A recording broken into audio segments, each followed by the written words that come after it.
Hey everyone, how are you? I hope you are fine. आज हम discuss करने वाले हैं थर्ड चैप्टर है हमारा सोशल साइंस का, जो कि है भूमंडलीकृत विश्व का बनना, यानी ग्लोबलाइजेशन के बारे में हमने जानना है इस चैप्टर के अंदर। मॉडर्न युग से पहले जो है क्या सिचुएशन थी।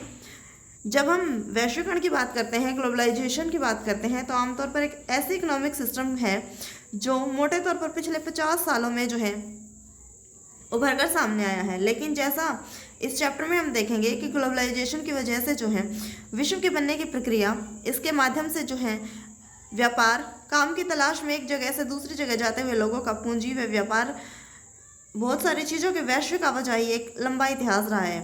आज जब हम अपने जीवन के वैश्विक आपसी संपर्कों के बारे में सोचते हैं तो हमें उन युगों के बारे में जानना भी आवश्यक हो जाता है जिनसे गुजरते हुए हमारी इस दुनिया जो है वो इस प्रकार की बनी है। यानी ग्लोबलाइजेशन की बात करें, ग्लोबलाइजेशन क्या है कि भाई एक तरीके से लोगों के कल्चर का, लोगों के ट्रेडिशन, वैल्यू सिस्टम और इसके साथ ही मनी का, काम की तलाश में, एम्प्लॉयमेंट की तलाश में, रोजगार की तलाश में जो है लोगों का एक स्थान से दूसरे स्थान पर जो है ट्रैवल करना, उनके विचारों का जो है विश्व के विभिन्न अलग अलग कोनों तक पहुंच जाना। विश्व के सभी राष्ट्र जो हैं वो अब एक तरीके से कनेक्टेड हैं, अलग अलग जो है वो नहीं रह गए हैं कि भाई एक राष्ट्र एक दूसरे से पूरे विश्व से कटा हुआ है। सभी जो हैं वो उसकी जानकारियां जो है वो हमारे पास जो है इंटरनेट के माध्यम से जो है वो उपलब्ध हैं। यानी कहीं ना कहीं जो है पूरा विश्व जो है वो एक परिवार के भांति जो है वैश्वीकरण के प्रक्रिया के माध्यम से जो है, ग्लोबलाइजेशन के माध्यम से जो है एकीकृत देखने को मिलता है। हिस्टोरिकल जो टाइम पीरियड रहा है उस टाइम पर भी जो है बहुत सारे हमारे प्राचीन जो हैं ट्रेवलर थे, जो यात्री थे, व्यापारी थे, और इसके साथ ही जो तीर्थ यात्री थे, पुजारी थे, वो अपने स्पिरिचुअल पीस के लिए जो है वो जाते रहते थे ट्रैवल करने के लिए। वैश्वीकरण की प्रक्रिया जो है वो किस प्रकार हिस्टोरिकल मूवमेंट में जो है वो इम्पोर्टेंट रोल प्ले करती रही है, उसके बारे में हम थोड़ा सा इतिहास जानने की कोशिश कर रहे हैं कि किस प्रकार जो है यात्री, व्यापारी, पुजारी और तीर्थ यात्री जो थे वो अपने स्पिरिचुअल आध्यात्मिक शांति के लिए जो है वो लंबी लंबी यात्राएं जो हैं वो करते रहते थे। इन यात्राओं से लोग जो हैं बहुत सारी चीज़ें, क्या क्या इंक्लूड है इनमें, पैसा, मूल्य, मान्यताएं, हुनर, विचार और आविष्कार जो है, यहाँ तक कि कीटाणु, डिजीजेस और भी जो है वो एक जो है साथ लेकर कहीं से चले जाते थे, जहाँ पर भी वो जाते थे। 3000 ईसा पूर्व में समुद्री तट पर होने वाले व्यापार के माध्यम से सिंधु घाटी सभ्यता की जानकारी जो है, यानी कि जो हमारे इंडस जो सिविलाइजेशन है, सिंधु घाटी सभ्यता है, इसमें भी क्या है, हमें विश्व स्तर पर जो अन्य सभ्यताएं फैली हुई थी उनके जो भी हमारे व्यापार का माध्यम था, जो मोहरें प्राप्त हुई हैं, जिनसे पता चलता है कि सिंधु घाटी सभ्यता केवल इंडिया में जो है वो उसका व्यापार नहीं था, बल्कि विश्व के अन्य देशों के साथ भी जो है वो व्यापार करती थी। यानी कि एक तरीके से विश्वकरण की प्रक्रिया जो है वो हमारे ऐतिहासिक स्तर से ही जो है वो जो पौराणिक ऐतिहासिक स्तर है हमारा, वहीं से स्टार्ट हो चुकी है। हमारी सिंधु घाटी सभ्यता भी जो है इसमें पीछे नहीं रही है।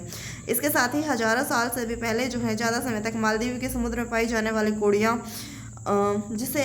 जिन्हें पैसे या मुद्रा के माध्यम से जो है एक तरीके से इस्तेमाल किया जाता था, चीन और अफ्रीका तक पहुँचती हैं। यानी कि एक तरीके से पूरा वर्ल्ड जो है एक तरीके से कनेक्टेड था। जिस प्रकार आज कनेक्ट है, उसी प्रकार हिस्टोरिकल जो टाइम पीरियड रहा है हमारा, वहाँ पर भी जो है पूरा विश्व कहीं ना कहीं एकीकृत दिखाई पड़ता है। बीमारी फैलाने वाले कीटाणुओं का जो है दूर दूर तक पहुँचने का इतिहास भी जो है, जो हमारी 7वीं जो सेंचुरी है वहाँ तक ढूंढा जा सकता है। 13वीं सदी के बाद तो जो है इनके प्रसार को निश्चय साफ रूप से देखा जा सकता है।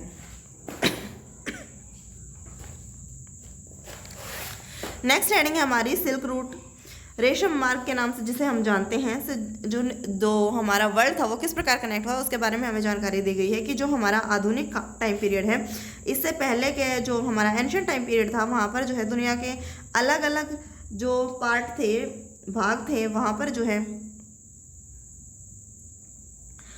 व्यापारिक और सांस्कृतिक, यानी कि हमारे जो ट्रेड हो रहा है और जो कल्चरल जो है वो एक तरीके से एग्जाम्पल वहाँ पर देखने को मिलते हैं। किस प्रकार से सिल्क रूट के नाम से जिसे हम जानते हैं, यानी कि एक प्रकार से जो हमारे आइडियाज़, वैल्यू सिस्टम और कल्चर और इसके साथ ही जो ट्रेड डेवलप हो रहा था जो हमारा, उसके बारे में क्या जानकारी मिलती है कि विश्व के जो है वो अलग अलग स्तर पर जो है उन्होंने एक तरीके का रास्ता जो है वो खोज निकाला था कि किस प्रकार जो है वो चीन से होते हुए इंडिया और विश्व के अन्य स्तर तक जो है वो फैला जा सकता था। एक सिल्क रूट जो है वो खोज निकाला था, जिसके माध्यम से जो है आम नागरिकों का भी जो है विश्व के अलग अलग कोनों तक पहुंचना जो है वो आसान हो गया था, जिसके माध्यम से नागरिक जो है वो व्यापार कर पाते थे।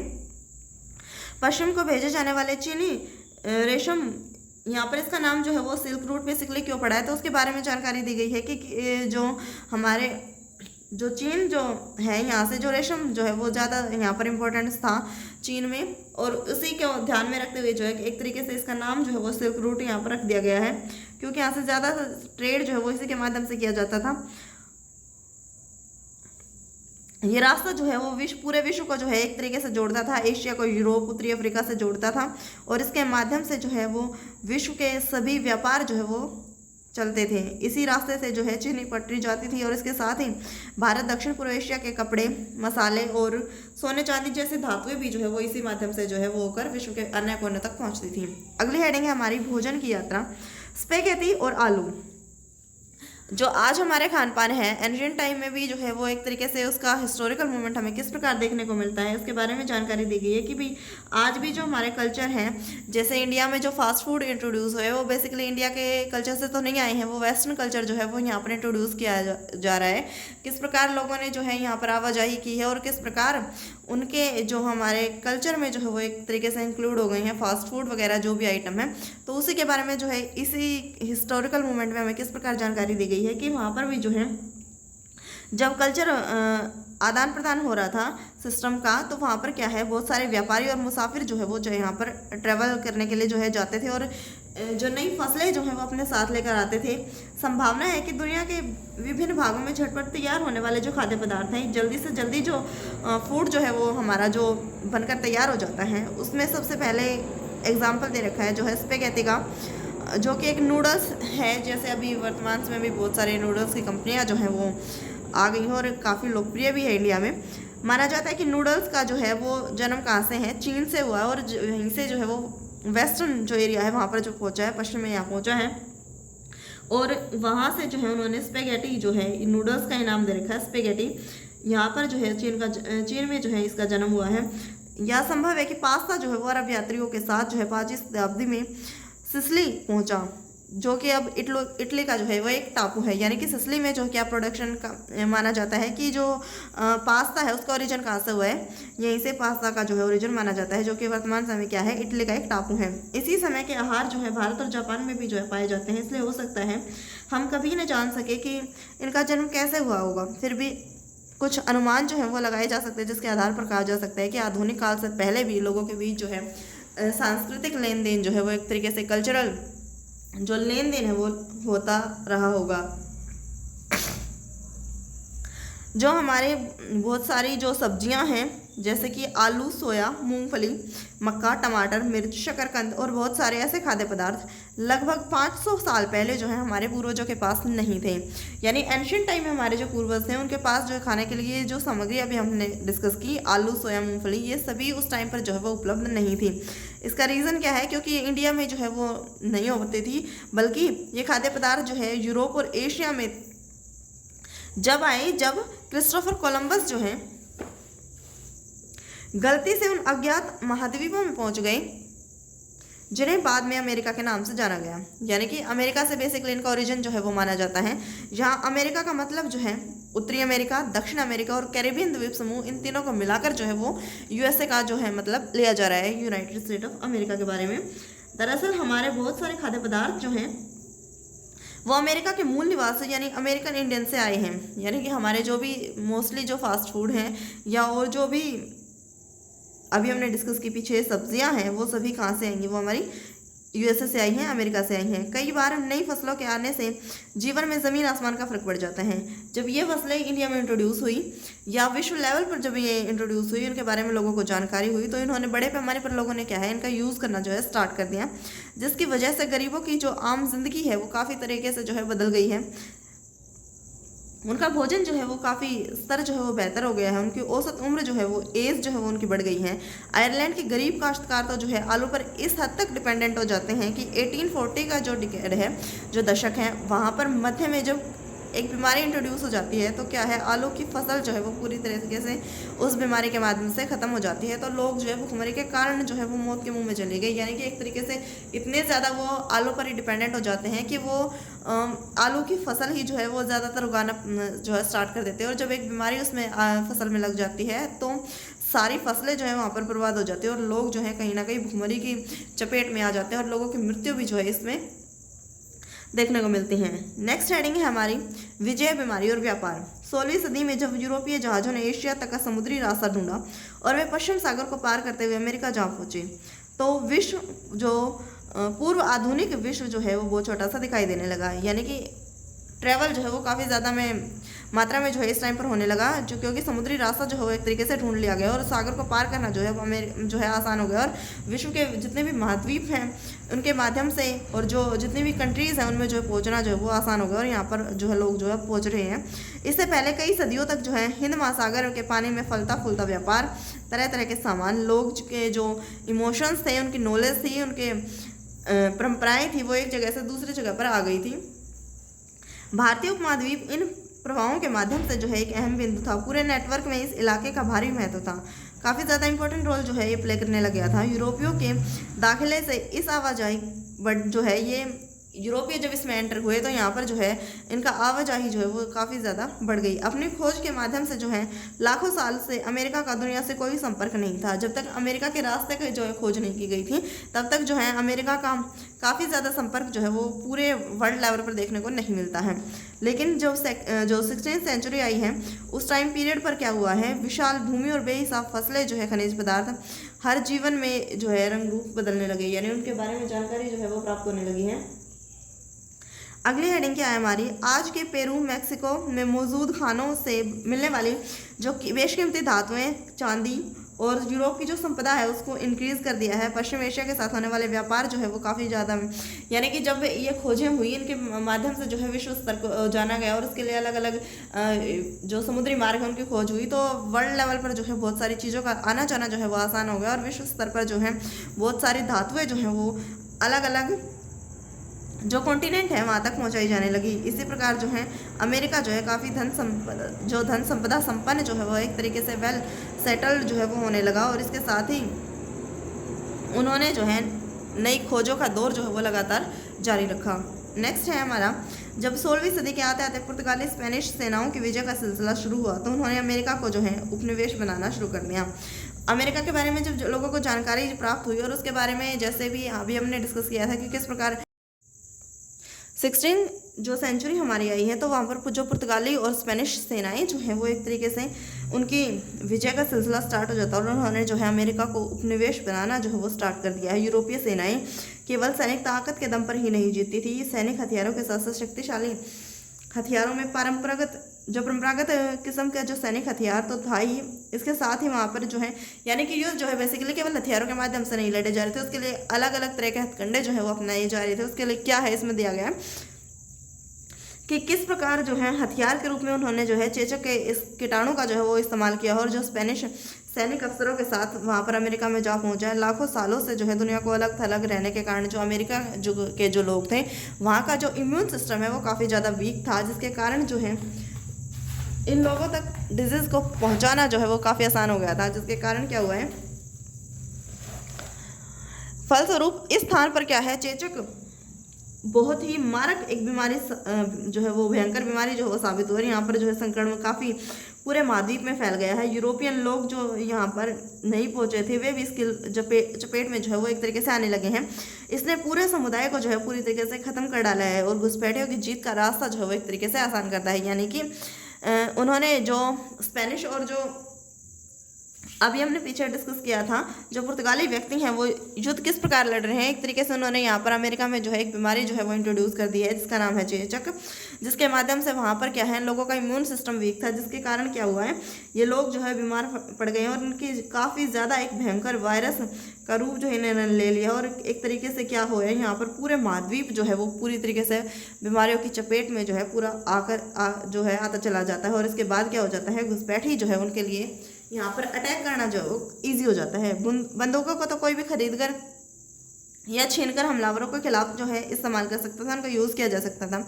लेकिन चेचक जैसी बीमारियों के मामले में तो ऐसा नहीं किया जा सकता था, क्योंकि हमलावरों के पास उससे बचने का तरीका भी था और उनके शरीर में रोग प्रतिरोधक क्षमता भी विकसित हो चुकी थी। यानी कि ये बात कर रहे हैं कि अगर ये व्यक्ति जिन्होंने यहाँ पर चेचक को इंट्रोड्यूस किया है, अगर वो हथियारों के साथ लड़ने आते तो वहाँ पर उनके साथ युद्ध करना जो है वो ईजी रहता। लेकिन उन्होंने क्या किया है, उन्होंने एक तरीके से इस बीमारी को इंट्रोड्यूस करके क्या किया है, वहाँ पर उनकी एक तरीके से कमर तोड़ दी है। क्योंकि जो हमलावर है अगर वो सामने से अटैक करेगा तो उसके बारे में पता चलेगा, लेकिन यहाँ पर तो पता ही नहीं चल पा रहा है। और उसके साथ ही जो लोग जिन्होंने यहाँ पर बीमारी इंट्रोड्यूस की हैं उनमें जो है काफ़ी ज़्यादा इनका इम्यून सिस्टम जो है वो काफ़ी ज़्यादा स्ट्रॉन्ग है और उन्हें जो है इससे बचने का तरीका भी पहले से ही पता था। नेक्स्ट पॉइंट है हमारा 19वीं सेंचुरी में यूरोप में गरीबी और भुखमरी का साम्राज्य था। शहरों में बेहिसाब भीड़ थी, बीमारियों का बोलबाला था। 19वीं सेंचुरी में क्या है, सभी जगह पर क्या है, मोस्टली क्या हो रहा है, गरीबी और भुखमरी जो है वो लगातार फैली हुई है और बीमारियां जो है, डिजीज जो है वो बहुत ज़्यादा भयंकर रूप जो है वो विकराल रूप उन्होंने धारण कर लिया है।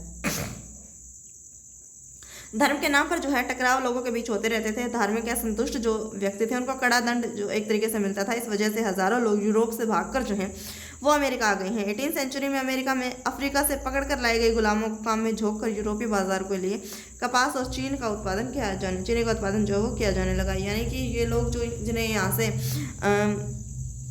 एक तरीके से धार्मिक या संतुष्ट व्यक्ति थे, वो डर के भय से क्या है यूरोप से जो है भागकर अमेरिका आ गई हैं और यहाँ से क्या किया, 18वीं सेंचुरी में अमेरिका में अफ्रीका से पकड़कर लाए जाने वाले गुलाम जो हैं उनको क्या किया है, एक तरीके से बाजारों के लिए यूज़ करना स्टार्ट कर दिया है, काम करने के लिए उनका प्रयोग जो है वो स्टार्ट कर दिया है। 18वीं शताब्दी के अंत तक जो है बीत जाने के बाद चीन और भारत को दुनिया के काफ़ी धनी जो देश हैं उनमें रिच कंट्री जो है उनमें गिना जाता था। एशियाई व्यापार में भी जो है इनका दबदबा था। लेकिन विशेषज्ञों का मानना है कि 15वीं सदी से चीन ने दूसरे देशों के साथ संबंध जो है वो कम कर दिए। वह दुनिया से अलग थलग पड़ने लगा। चीन की घटती भूमिका और अमेरिका के बढ़ते इंपॉर्टेंस को चलते क्या हुआ है, विश्व व्यापार का केंद्र पश्चिम की ओर जो है खिसकने लगा है। अब यूरोप ही विश्व का सबसे बड़ा केंद्र बन गया है।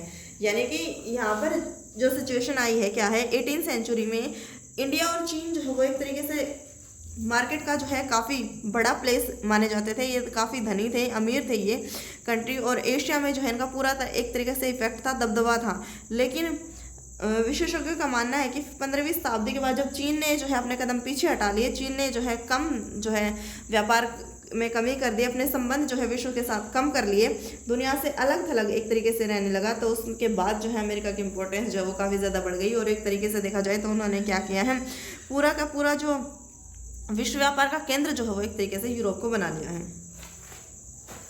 नेक्स्ट हेडिंग है हमारी 19वीं शताब्दी में क्या क्या घटनाएं हुई हैं। 19वीं सदी में दुनिया तेजी से बदलने लगी थी। आर्थिक, सामाजिक, सांस्कृतिक, तकनीकी कारकों ने पूरे समाज को काया। 19वीं सेंचुरी में क्या बात हो रही है कि यहाँ पर जो है इकोनॉमिक, पॉलिटिकल, सोशल और कल्चरल चेंजेस जो है वो बहुत ज़्यादा आ रही हैं। तकनीकी कारकों ने जो है पूरे समाज की काया पलट कर दी है। यानी कि यहाँ पर क्या है, टेक्निकल चेंजेस भी बहुत ज़्यादा लोगों के बीच जो है वो आ रही है और विदेश संबंधों के नए ढर्रे में जो है एक तरीके से इंक्लूड कर दिया गया है। अर्थशास्त्रियों ने अंतर्राष्ट्रीय आर्थिक विनिमय में 3 प्रकार की गतिविधियों का जो है वो उल्लेख किया है। पहला प्रवाह जो है वो व्यापार का है, जो 19वीं सेंचुरी में इंट्रोड्यूस किया गया है। इसके साथ ही यहाँ पर क्या क्या इंक्लूड है, इसमें कपड़ा, गेहूँ आदि के व्यापार को जो है सीमित था। दूसरा प्रवाह जो है वो श्रम का है, यानी कि फर्स्ट जो है वो एक तरीके से यहाँ पर गुड्स और सर्विसेज जो है वो प्रोवाइड की जा रही है। सेकंड जो है वो श्रम का प्रवाह हो रहा है, और इसके साथ ही क्योंकि लोग जो है रोजगार की तलाश में, काम की तलाश में एक स्थान से दूसरे स्थान पर जाते हैं। और तीसरा प्रवाह जो है वो पूंजी का होता है, जिसे अल्प या दीर्घ अवधि के लिए दूर दराज के इलाकों में निवेश कर दिया जाता है। ये तीनों प्रवाह के एक दूसरे से जुड़े हुए थे, लोगों के जीवन को प्रभावित करते थे। कभी कभी इन कारकों के बीच मौजूद संबंध भी जो है वो टूट जाते थे। उदाहरण के लिए वस्तुओं या पूंजी की आवाजाही के मुकाबले श्रमिकों की आवाजाही पर प्राय ज़्यादा शर्तें और बंदिशें जो है वो थोप दी जाती थी। फिर भी इन तीनों के प्रवाह के साथ अध्ययन करें तो 19वीं सेंचुरी को जो है विश्व अर्थव्यवस्था के अच्छी तरह से समझा जा सकता है। यानी कि जो ऊपर हमने कंडीशन पढ़ी कि किस प्रकार गुड्स एंड सर्विसेज का जो है एक तरीके से प्रवाह हो रहा है, श्रम का हो रहा है रोजगार की तलाश में, और पूंजी का प्रवाह जो है हो रहा है। इन्होंने किस प्रकार जो है वो वर्ल्ड को इफेक्ट किया है 19वीं सेंचुरी में विश्व अर्थव्यवस्था का उदय। इस विषय को समझने के लिए सबसे पहले इंडस्ट्रियल जो यूरोप है उसमें खाद्य उत्पादन और उपभोग के जो रुझान है उस पर चर्चा करनी होगी तो बेहतर होगा। जनरली जो है सभी देश भोजन के मामले में जो है आत्मनिर्भर होने का प्रयास करते हैं, लेकिन 19वीं सेंचुरी में ब्रिटेन के लिए एक अलग कंडीशन क्या है। अगर उस समय ब्रिटेन खाद्य आत्मनिर्भरता के रास्ते पर चलता, वहाँ के लोगों का जीवन स्तर गिर जाता और एक तरीके से सामाजिक तनाव जो है वो फैल जाता। आइए किस प्रकार की आशंका के पीछे कारण जो है वो क्या बताई जा रही हैं। यानी कि सभी देश चाहते हैं कि भाई वो खाद्य के मामले में क्या है, एक तरीके से आत्मनिर्भर हैं, निर्भर बने, किसी भी देश पर जो है उन्हें डिपेंडेंट नहीं रहना पड़े। लेकिन अमेरिका में सिचुएशन इससे उलट है, और ये सिचुएशन क्यों है यहाँ पर, इसके पीछे क्या कारण है, ये देखने वाले हम। 18वीं शताब्दी के आखिरी दशकों में ब्रिटेन की आबादी तेजी से जो है बढ़ने लगी। नतीजा ये हुआ कि देश में भोजन की मांग बढ़ी। यानी कि ब्रिटेन में एक तरीके से बात की जाए तो यहाँ पर जो जनसंख्या है, पॉपुलेशन जो है यहाँ पर वो बहुत ज़्यादा इंक्रीज़ हो गई है। देश में भोजन की मांग जो है वो डिमांड इंक्रीज़ हो गई है, क्योंकि अगर आबादी ज़्यादा है तो उसे खाने के लिए भोजन की आवश्यकता भी जो है वो ज़्यादा पड़ने वाली है। जैसे जैसे शहर फैले, इंडस्ट्रीज़ यहाँ पर लगाई गई, कृषि उत्पादों की मांग जो है वो बढ़ने लगी। कृषि उत्पाद जो है, क्योंकि यहाँ पर खाने वाले लोगों की संख्या बढ़ गई है, तो इसी माध्यम से क्या हुआ है कि कृषि के जो भी एग्रीकल्चर जो भी उत्पाद थे वो भी जो है वो महंगे हो गए हैं। बड़े भूस्वामी हैं, उन्होंने जो है सरकार के दबाव में कहा है कि भाई मक्का जो वहाँ से आयात की जाते थे विश्व पर, उसके आयात पर जो है एक तरीके से पाबंदी लगा दी जाए। लेकिन ब्रिटेन में कंडीशन जो है वो इससे बिल्कुल उलट है। क्या है यहाँ पर, यहाँ के जो भूस्वामी हैं, यहाँ के जो लैंडलॉर्ड्स हैं, वो गवर्नमेंट पर एक तरह से प्रेशर डालते हैं कि मक्का का जो इंपोर्ट किया जा रहा है उस पर पूरी तरह से जो है बैन लगा देना चाहिए, पाबंदी लगानी चाहिए। जिन लोग के सहारे जो है सरकार ने ये पाबंदी लागू की, उसे क्या कहा जाता था, कॉर्न लॉ जो है वो कहा जाता था। खाद्य पदार्थों की ऊंची कीमतों से परेशान उद्योगपति शहरी बंदिशों ने सरकार को मजबूर कर दिया कि वह कॉर्न लॉ को फौरन समाप्त कर दे। लेकिन बाद में जो है गवर्नमेंट ने ये डिसीजन जो है वो अपना वापस ले लिया। कॉर्न लॉ को एक तरीके से पूरी तरह से जो है समाप्त कर दिया जाता है। जब कॉर्न जो है निरस्त हो जाता है तो यहाँ पर के बाद क्या होता है कि बहुत कम कीमत पर खाद्य पदार्थों का आयात जो है वो स्टार्ट हो जाता है। आयातित खाद्य पदार्थों की कीमत ब्रिटेन में पैदा होने वाले खाद्य पदार्थों से भी कम है। फलस्वरूप ब्रिटिश जो किसान हैं उनकी कंडीशन लगातार बिगड़ती हुई चली जाती हैं, क्योंकि वे भी जो इम्पोर्टेंट माल जो है उनका, उसकी कीमत का मुकाबला जो है वो नहीं कर पा रहे थे। विशाल भूभागों पर खेती बंद हो जाती हैं, हजारों लोग जो हैं वो बेरोजगार हो जाते हैं, गाँवों से उजड़ कर वे शहरों और दूसरे स्थानों पर जो है जाने लगते हैं। यानी कॉर्न लॉ जो इन्होंने लागू किया था, यहाँ पर जब ये समाप्त हो जाता है तो विदेशों से जो वस्तुएं आयात की जाती थी, ब्रिटेन में कंडीशन जो है और ज़्यादा ख़राब हो जाती है। किसान जो है वो लगातार जो भूभाग पर जो वो खेती कर रहे थे एक बड़े एरिया पर, उसको बंद कर देते हैं। लोग जो है एम्प्लॉयमेंट जो है उनसे छिन जाता है, बेरोज़गार हो जाते हैं, गांव से उजड़ कर जो है वो शहर और दूसरे जो एरिया है वहाँ पर जाने लगते हैं। जब खाद्य पदार्थों की कीमतों में गिरावट आई तो ब्रिटेन में उपभोग का स्तर बढ़ गया। 19वीं सेंचुरी के मध्य जो है ब्रिटेन की औद्योगिक प्रगति काफ़ी तेज हुई, जिससे लोगों की आय में वृद्धि हुई, इससे लोगों की ज़रूरतें बढ़ी, खाद्य पदार्थों का ज़्यादा मात्रा में आयात होने लगा। पूर्वी यूरोप, रूस, अमेरिका, ऑस्ट्रेलिया, दुनिया के हर हिस्से में ब्रिटेन का पेट भरने के लिए ज़मीनों को साफ करके खेती की जाने लगी। ब्रिटेन में जो है खाद्यान्न का संकट आया था, इसको दूर करने के लिए जो है विश्व में अलग अलग लेवल पर जो है पूर्वी यूरोप, रूस, अमेरिका, ऑस्ट्रेलिया, इन्होंने क्या किया, अपनी ज़मीनें जो है यहाँ पर साफ़ कर लिए, खेती करने के लिए, इनको तैयार करने के लिए लगातार जो है प्रयास किए। 19वीं सेंचुरी के अंदर जो है इंडस्ट्रियलाइजेशन का युग जो है वो एक तरीके से स्टार्ट हो गया है, और यहाँ पर जो है लोगों की इनकम भी इससे बढ़ी है। खेती के लिए ज़मीन को साफ कर देना ही काफ़ी नहीं था, खेती हर इलाकों को बंदरगाहों से जोड़ने के लिए रेलवे की भी ज़रूरत थी। यानी कि जो विश्व के अनेक देश जो यहाँ पर हमने बात की थी, वो अपने खेतों की जो ज़मीन जो है उसको तैयार कर रही हैं, तो उसको केवल तैयार करना ही ठीक नहीं था, बल्कि उसके लिए क्या था, हमें ट्रांसपोर्टेशन सिस्टम भी देखना था कि परिवहन के साधन भी उपलब्ध होने चाहिए, जिससे जो तैयार माल जो होगा, जो कृषि के जो उपजाई जा रही है, उसको विश्व के अनेक भागों में किस प्रकार पहुंचाया जाएगा, ब्रिटेन तक जो है उसकी पहुंच किस प्रकार होगी, उसके लिए जो है बंदरगाहों की ज़रूरत पड़नी थी, रेलवे की भी जो है ज़रूरत होगी थी। ज़्यादा तादाद में माल ढुलाई के लिए नदी गोदियाँ बनाई गई, और पुरानी गोदियों को फैलाना जो है वो आवश्यक था। नई ज़मीनों पर खेती करने के लिए आवश्यक था कि वे दूसरों के इलाकों के लोग जो है यहाँ पर आकर बसें। यानी एक तरीके से जो है जो विश्व के अलग अलग हिस्से से जो है लोग यहाँ पर आकर कार्य करें, क्योंकि यहाँ के लोगों के पास जो है इतने ज़्यादा संसाधन जो है वो उपलब्ध नहीं है। इसके साथ ही नए घर बनाए जाए, नई बस्तियाँ जो है वो भी स्टार्ट होंगी, पूंजी और श्रम की आवश्यकता होगी, क्योंकि यहाँ के लोग जो है वो एक तरीके से इस कार्य में नहीं लीन होना चाहते थे। इसके लिए लंदन और वित्तीय संस्थान जो हैं, केंद्रीय पूंजी जो है यहाँ से आने लगी। अमेरिका, ऑस्ट्रेलिया, जिन स्थानों पर मजदूरों की कमी थी, यहाँ से लोगों को ले जाकर जो है यहाँ पर लाया गया ताकि कृषि जो है एक तरीके से बाधित न हो, यानी कि श्रम का प्रवाह जो है वो एक तरीके से यहाँ पर होने लगा। 19वीं सदी में यूरोप के लगभग 5 करोड़ लोग जो हैं अमेरिका और ऑस्ट्रेलिया में जाकर बस गए। माना जाता है कि पूरी दुनिया में लगभग 15 करोड़ लोग बेहतर भविष्य की चाह में जो है अपना घर बार छोड़कर दूर दूर के देशों में जो है जाकर काम करने लगे। विश्व के अलग अलग स्तर पर लोग जो है वो अमेरिका और ऑस्ट्रेलिया में जाकर बस रहे हैं। यहाँ पर जो है जो इन्होंने कृषि जो यहाँ पर भूमि जो साफ़ की थी यहाँ पर कृषि करने के लिए, यहाँ पर जो है श्रम मजदूर जो है वो एक तरीके से काम करने के लिए आने स्टार्ट हो गई हैं।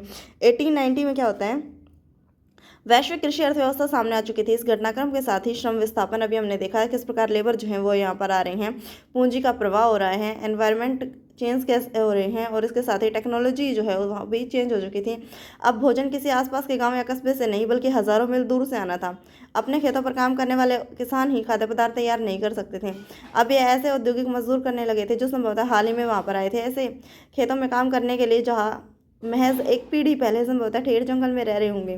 खाद्य पदार्थों को एक तरह से दूसरी जगह पहुंचाने के लिए रेलवे का इस्तेमाल किया गया। रेलवे का नेटवर्क बिछाया गया, पानी के जहाज़ों को दूसरी ओर पहुंचाया गया। जहाज़ों पर दक्षिण यूरोप, अफ्रीका, एशिया, कैरेबियाई द्वीप समूह से मजदूरों को जो है कम वेतन पर काम करवाया जाने लगा। यानी कि एक तरीके से बात की जा रही है कि 1890 में जो चेंजेस आए हैं इकोनॉमिक्स में, कृषि में बेसिकली जो चेंजेस आए हैं खेती के माध्यम से, वहाँ पर लोग जो हैं वो औद्योगिक मजदूर के बनकर जो है वो यहाँ पर पहुँच रहे हैं। कृषि करने के लिए भी यहाँ पर लोग जो है वो काफ़ी संख्या में आ रहे हैं। जहाँ पर पहले लोग जो है केवल जो ज़मीन थी यहाँ पर एक पीढ़ी जो है उन्होंने गुजार दी थी, जो यहाँ पर जंगल के माध्यम से जो है वो कार्य कर रहे थे। अब वहाँ जो है उन्हें खेती करनी थी, तो इसके लिए जो है विश्व के अनेक कोनों से जो है लोगों को एक तरीके से काम करने के लिए यहाँ पर लाया जाता है। और इसके साथ ही क्या हो जाता है, रेलवे नेटवर्क बिछाए जाते हैं ताकि जो ट्रांसपोर्टेशन जो है वो अच्छी तरीके से किया जा सके और जो तैयार माल है उसे पहुँचाया जा सके। क्योंकि अब केवल खाद्यान्न को जो है केवल किसानों को जो है एक घर से दूसरे घर नहीं पहुंचाना था, बल्कि एक देश से दूसरे देश तक पहुंचाने के लिए जो है काफ़ी ज़्यादा लंबी यात्राएं जो है वो तय करनी थी। बहुत छोटे पैमाने पर ही सही, लेकिन इस तरह नाटकीय बदलाव हम अपने पंजाब में भी देख सकते हैं। या ब्रिटिश सरकार, भारतीय सरकार ने अर्ध रेगिस्तानी पड़ती ज़मीनों को जो है उपजाऊ बनाने के लिए नहरों का जाल बिछाया था।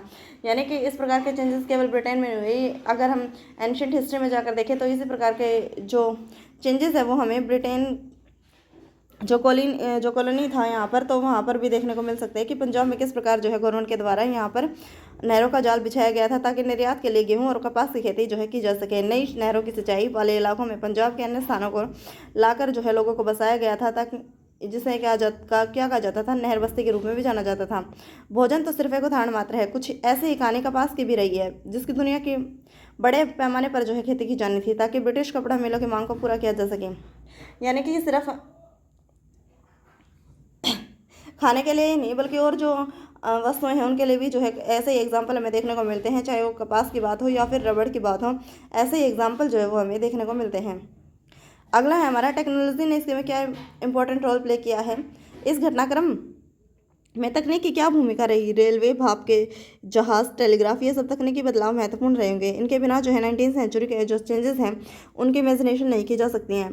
तकनीकी प्रगति एक तरफ अक्सर जो है चौतरफा सामाजिक, राजनीतिक, आर्थिक कारकों का परिणाम होती है। यानी टेक्नोलॉजी केवल एक फील्ड में नहीं होती है, बल्कि इसके लिए जो है वो सारे सोशल, पॉलिटिकल और इकोनॉमिक रीज़न जो है वो जिम्मेदार होते हैं। उदाहरण के लिए औपनिवेशीकरण के कारण जो है यातायात और परिवहन में सुधार किए गए। एक तरीके से जो है जो ट्रांसपोर्टेशन सिस्टम है उसको जो है इम्प्रूव किया जा रहा है। यातायात के साधन जो है उनको सुधारा जा रहा है। रेलगाड़ियाँ जो है वो इंट्रोड्यूस की जा रही हैं। बोगियों में काम किया जा रहा है। जलपोतों का आकार जो है वो बढ़ाया गया है। इसके साथ ही किसी भी उत्पाद को जो है खेतों से दूर दराज के जो बाज़ार हैं वहाँ पर कम लागत पर पहुँचाने के लिए एफर्ट जो है वो लगातार किए जा रहे हैं।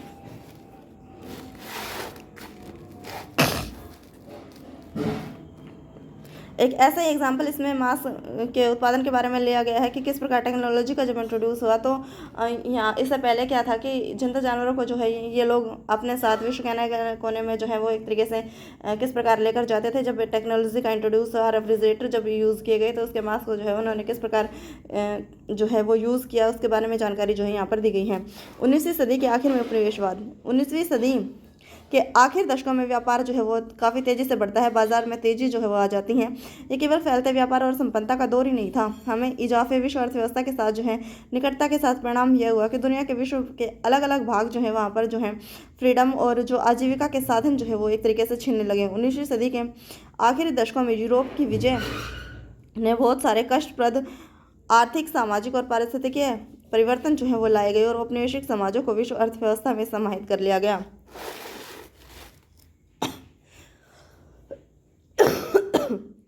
यानी एक तरीके से यहाँ पर बात हो रही है कि किस प्रकार जो है 19वीं सदी में उपनिवेशवाद का दौर बढ़ा है, साम्राज्यवाद ने जो है अपने पैर पसारे हैं और इसके साथ ही जो लोग यहाँ पर उपनिवेशवाद का जन्म हुआ तो लोगों ने किस प्रकार जो है विश्व के अनेक कोनों में जाकर विश्व के अनेक क्षेत्रों पर जो है कब्जा करने के प्रयास जो है वह लगातार किए हैं। इसमें किसी प्रकार के जो है अफ्रीका के साथ एग्जाम्पल भी जो है वो देखने को मिलते हैं। किस प्रकार जो है विश्व के अनेक देशों ने, ब्रिटेन, फ्रांस पर शासन करने वाले क्षेत्र जो थे वहाँ पर जो है इन्होंने उपनिवेश बनाने के लिए यहाँ पर कोशिश की है, पहले अफ्रीका में और उसके बाद जो है अमेरिका में भी कुछ ऐसा ही प्रकार का एग्जाम्पल हमें देखने को मिलता है जहाँ पर उपनिवेशवाद की जो है स्टार्टिंग मानी जा सकती है। उपनिवेशवाद को जो है इन्होंने स्टार्ट कर लिया ताकि अपने फ़ायदे के लिए जो उसका प्रयोग किया जा सके।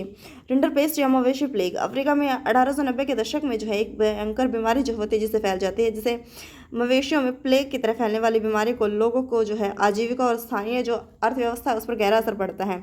इस बात का अच्छा उदाहरण है कि औपनिवेशिक समाजों पर यूरोपीय साम्राज्यवादी ताकतों के प्रभाव जो है इस पर क्या असर पड़े। इस उदाहरण से पता चलता है कि हमलों विजयों में कि इस युग में दुर्घटनावश फैल गई मवेशियों की बीमारी को भी जो है हज़ारों लोगों का जीवन जो है किस प्रकार प्रभावित किया। यानी कि इसमें बताने की बात की जा रही है कि किस प्रकार सबसे पहले हमने चैप्टर में देखा था कि यहाँ पर जो है बहुत ही चालाकी से उन्होंने अमेरिका में क्या बीमारी चेचक जो है वो इंट्रोड्यूस कर दिए थे और किस प्रकार लोगों का जो है जीवन अस्त व्यस्त हो गया था, प्रभावित हो गया। उसी प्रकार की एक बीमारी जो है वो पशुओं में देखने को मिली है, मवेशियों में देखने को मिली है, जिसके कारण जो है लोगों के जीवन जो है वो बुरी तरह से प्रभावित हो रहा है, अर्थव्यवस्था पर भी जो उसका प्रभाव देखने को मिला है।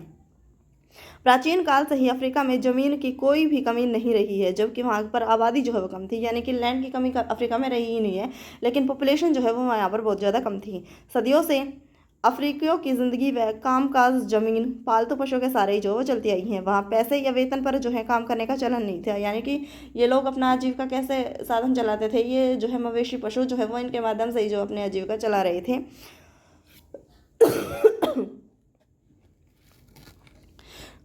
यहाँ पर क्या है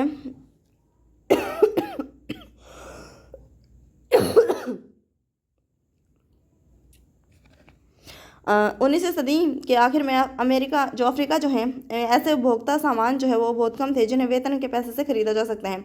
यानी कि वो वेजेस पर जो है वो काम करने के लिए तैयार एक तरीके से नहीं थे, उन्हें वेतन जो नहीं चाहिए था। अगर आप अफ्रीका के किसान होते तो आपके पास ज़मीन, पालतू पशु होते जिनकी वहाँ कोई कमी नहीं थी, तो शायद आपको भी यह बात समझ में नहीं आती कि वेतन के लिए काम करने की क्या ज़रूरत है। 19वीं सदी के आखिर में यूरोपीय ताकतें जो है अफ्रीका के विशाल भूक्षेत्र पर खनिज भंडारों को देखकर जो है इस महाद्वीप की ओर आकर्षित हुई। यूरोपीय लोग जो है अफ्रीका में बागानी खेती करने और खदानों का दोहन करना चाहते थे ताकि यूरोप उन्हें वापस भेजा जा सके। लेकिन वहाँ एक समस्या आई जिसकी उम्मीद नहीं थी। यहाँ के लोग जो है तनख्वाह पर काम करना नहीं चाहते थे। 19वीं सेंचुरी में जो यूरोपीय ताकतें हैं वो अफ्रीका के जो लैंडलॉर्ड जो एरिया है, जो विशाल भूक्षेत्र एरिया है, उस पर जो एक तरह से जो है आधिपत्य स्थापित करना चाहती है ताकि उसके जो खनिज संसाधन है उनका एक तरीके से दोहन किया जा सके।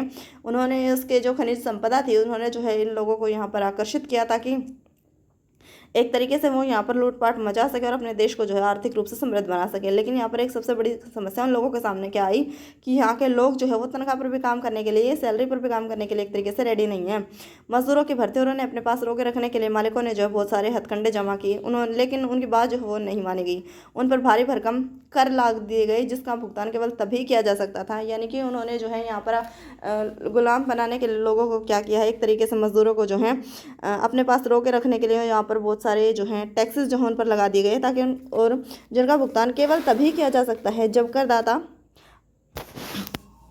बागानों या खदानों में काम करता हो। काश्तकारों को जो है उनकी ज़मीन से हटने के लिए उत्तराधिकार कानून भी बदल दिए गए। यानी जो किसान हैं उनके लाइफ जो इससे काफ़ी ज़्यादा इफेक्ट हुई है। यहाँ पर काम करने वाले जो किसान हैं उनके लिए क्या किया है, जो लॉज जो है वो एक तरीके से पूरी तरीके से चेंज कर दिए गए हैं। नए कानून के अनुसार जो है अब एक नया सिस्टम जो है इंट्रोड्यूस कर दिया गया है कि अब परिवार के केवल एक ही सदस्य को जो है पैतृक संपत्ति मिलेगी, जबकि ऐसा नहीं होने पर जो है पूरा जो परिवार है उसके अलग अलग व्यक्ति जो है वो उसके उत्तराधिकार के पात्र होते हैं। लेकिन इस कानून के द्वारा केवल एक व्यक्ति को जो है इस पर एक तरीके से मजबूर किया जाता है कि वो इसको कार्य को करे ताकि उन्हें जो है लेबर काफ़ी संख्या में जो है वो प्राप्त हो सके और परिवार के अधिकतर सदस्य जो हैं वो उत्तराधिकार के इसमें संपत्ति उन्हें न मिलकर बल्कि इसी प्रकार उन्हें जो है वो कार्य करना पड़े इस खेतों में।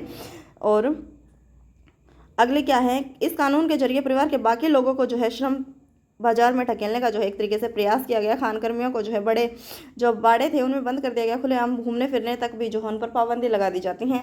वहाँ भी जो है रेंडरपेस्ट नामक एक पशु विनाशकारी पशु रोग जो है वो फैल जाता है। अफ्रीका में रेंडरपेस्ट नामक की बीमारी जो है 1880 के दशक में दिखाई दी। उस समय अफ्रीका के एरिट्रिया पर हमला कर रहे इटालवी सैनिकों का पेट भरने के लिए एशियाई जानवर जो है वो लाए जाते थे। यानी कि ये बीमारी कहाँ से स्टार्ट हुई है, बेसिकली अफ्रीका में सबसे पहले 1880 के दशक में जो है यहाँ पर दिखाई दी है, जब एरिट्रिया पर हमला कर रहे जो इटालवी जो नौसैनिक हैं उनका पेट भरने के लिए एशिया से जो है वो एक तरीके से जानवर जो है वो लाए जाते थे। उनके बीच जो है ये बीमारी आ गई थी और उसके माध्यम से जो है ये बीमारी जो है यहाँ पर फैल जाती है और विश्व के अलग अलग कोनों पर जो है ये कहीं ना कहीं उनको इम्पैक्ट जो है वो ज़रूर डालती हैं।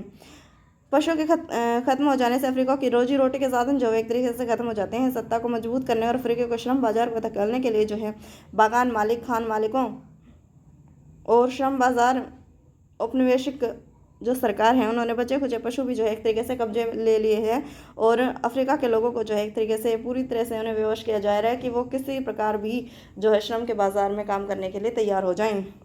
भारत से अनुबंधित श्रमिकों का जाना, भारत से गिरमिटिया जो अनुबंधित जो श्रमिक है उनको भी जो 19वीं सेंचुरी में विश्व के अलग अलग कोने में जो है वो लिया जा रहा है। दुनिया की डाइवर्सिटी जो है वो प्रतिबिंबित की जाती है। यह जो है एक तेज़ इकोनॉमी के साथ साथ जनता के कष्ट वृद्धि, लोगों की आय में वृद्धि और दूसरों के बेहिसाब गरीबी, इस क्षेत्र में जो टेक्नोलॉजी में जो चेंज आए हैं इसके साथ ही उत्पीड़न की बात जो है वो यहाँ पर देखने को मिलती है।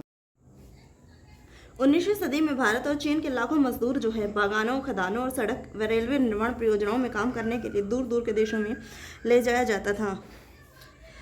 यहाँ पर क्या है, इंडिया और जो चाइना है उन दोनों देशों के लाखों मजदूर जो हैं वो बागान, खदान और जो सड़क रेलवे परियोजनाएं जो ब्रिटिश गवर्नमेंट के अंडर जो कार्य चल रहे थे उसके तहत जो है काम करने के लिए इन्हें विश्व के अलग अलग दूर दराज के इलाकों से जो है ले जाया जाता था। भारतीय अनुबंधित श्रमिकों के खास तरह के एग्रीमेंट जो है उनके साथ करवाए जाते थे, जिसमें यह शर्त उल्लेखित होती थी कि यदि मजदूर अपने मालिक के बागानों को 5 साल तक काम कर लेंगे तो वह स्वदेश लौट सकते हैं। यानी एक बार अगर ये मजदूर यहाँ से चले गए हैं तो इनके वापस आने की संभावना तब तक नहीं है जब तक ये जो वहाँ का जो बागान के मालिक हैं वहाँ पर 5 साल तक लगातार अपने सर्विसेज न दे ले, 5 साल तक लगातार काम न करे तो ये स्वदेश नहीं लौट पाएंगे। भारत के ज़्यादातर अनुबंधित जो हैं श्रमिक मौजूदा जो पूर्वी यूपी है, उत्तर प्रदेश हमारा, बिहार, मध्य प्रदेश, मध्य भारत, तमिलनाडु के सूखे इलाकों में से की जाती थी। 19वीं सदी के मध्य इन इलाकों में जो है काफ़ी चेंजेस आने लगे। कुटीर उद्योग जो है एक तरीके से धीरे धीरे खत्म होने लगे।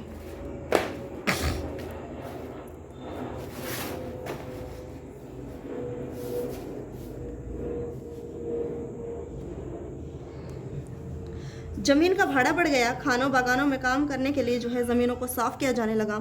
इन परिवर्तनों से गरीबों के जीवन पर गहरा असर पड़ा। वे बटाई पर जमीन जो है तो ले लेते थे, लेकिन उसका भाड़ा जो किराया जो है उसको नहीं चुका पाते थे। लगातार जो है कर्जे उन पर बढ़ता जा रहा था। काम की तलाश में उन्हें जो है अपने घर भी छोड़ने पड़ रहे थे। यानी कि एक तरीके से लघु कुटीर उद्योग जो हैं उनकी कंडीशन काफ़ी ख़राब होती जा रही है। खानों बागानों में काम करने के लिए जो ज़मीनें जो साफ़ की जा रही हैं वहाँ पर जो गरीब लोग हैं उनका जीवन काफ़ी अफेक्ट हो रहा है इससे। वे बटाई पर ज़मीन ले रहे थे, लेकिन उसका जो किराया है वो एक तरीके से नहीं चुका पाने पर क्या है, काम की तलाश में बार बार इनको अपने घर भी जो है छोड़ने पड़ रहे थे।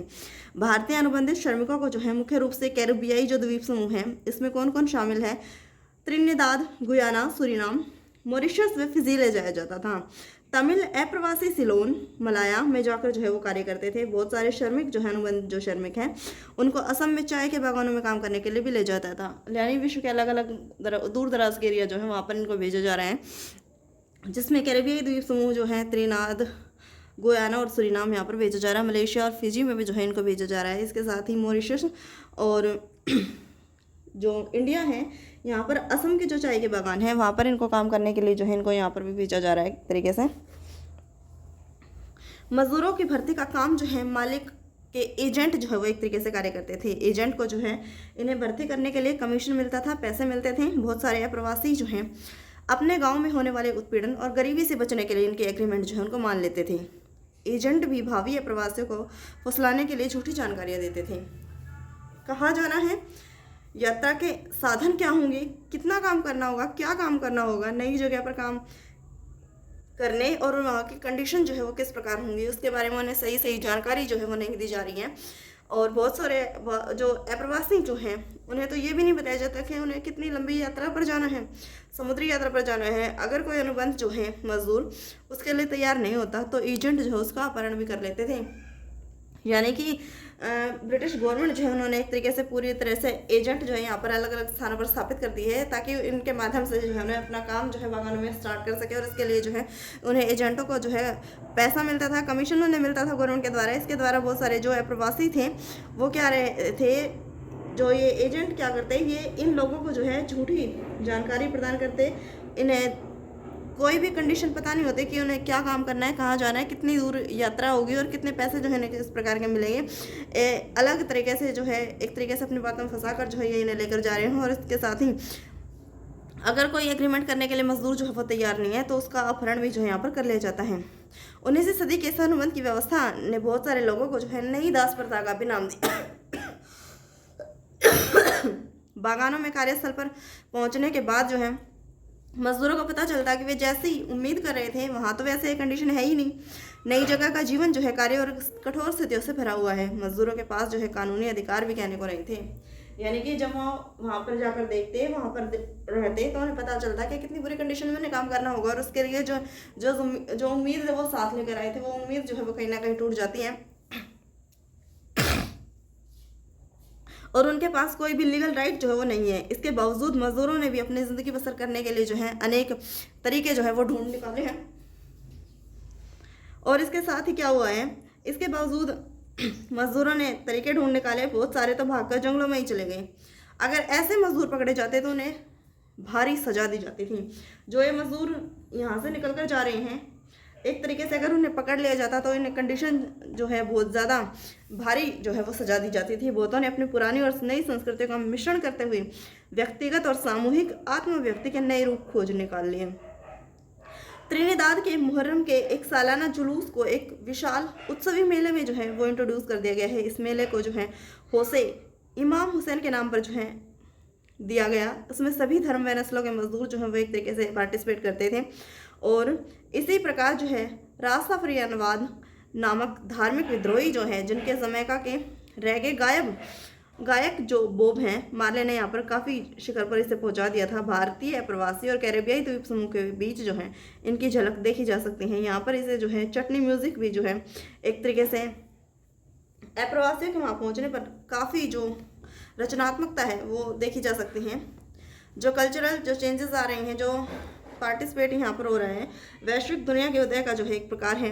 ये एक ऐसी प्रक्रिया थी जिसमें अलग अलग स्थानों की चीज़ें जो है आपस में घुल मिल गई थी और उनकी मूल पहचान और विशेषताएं गुम हो गई थी। यानी कि जिन्होंने वहाँ पर जाकर जो है एक तरीके से अपने आप को वहीं का जो कंडीशन है वहाँ पर उन्होंने अपने अनुसार जो है ढाल लिया और उसी रंग रूप में जो है वो ढल गए हैं। वहाँ की वर्किंग कंडीशन जो है उन्होंने एक्सेप्ट कर ली है। उनकी मूल पहचान जो है वो एक तरीके से गुम हो जाती हैं। विशेषताएँ उनकी जो थी वो भी जो है एक तरीके से छिप जाती हैं और बिल्कुल नया रूप उभर कर जो है वो सामने आता है।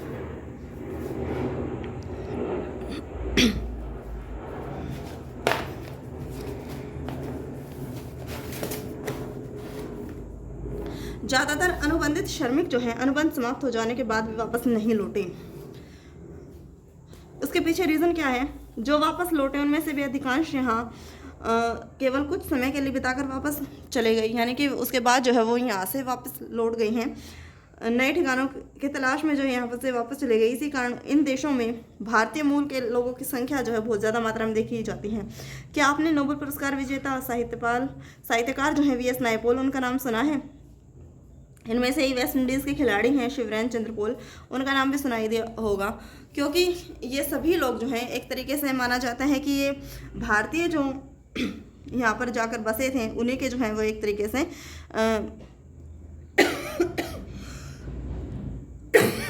वंशज हैं और वे भारत से ही अनुबंधित मजदूरों के वंशज हैं। 20वीं शताब्दी में क्या होता है, हमारे ही राष्ट्रवादी नेता जो है इस प्रकार का विरोध जो है करने लगते हैं, क्योंकि उनकी राय में ये बहुत ही अपमानजनक और क्रूर व्यवस्था थी। इसके बदलाव के लिए जो है वो लगातार प्रयास किए जाते हैं, जिसके कारण जो है 1921 में इसे ख़त्म कर दिया जाता है।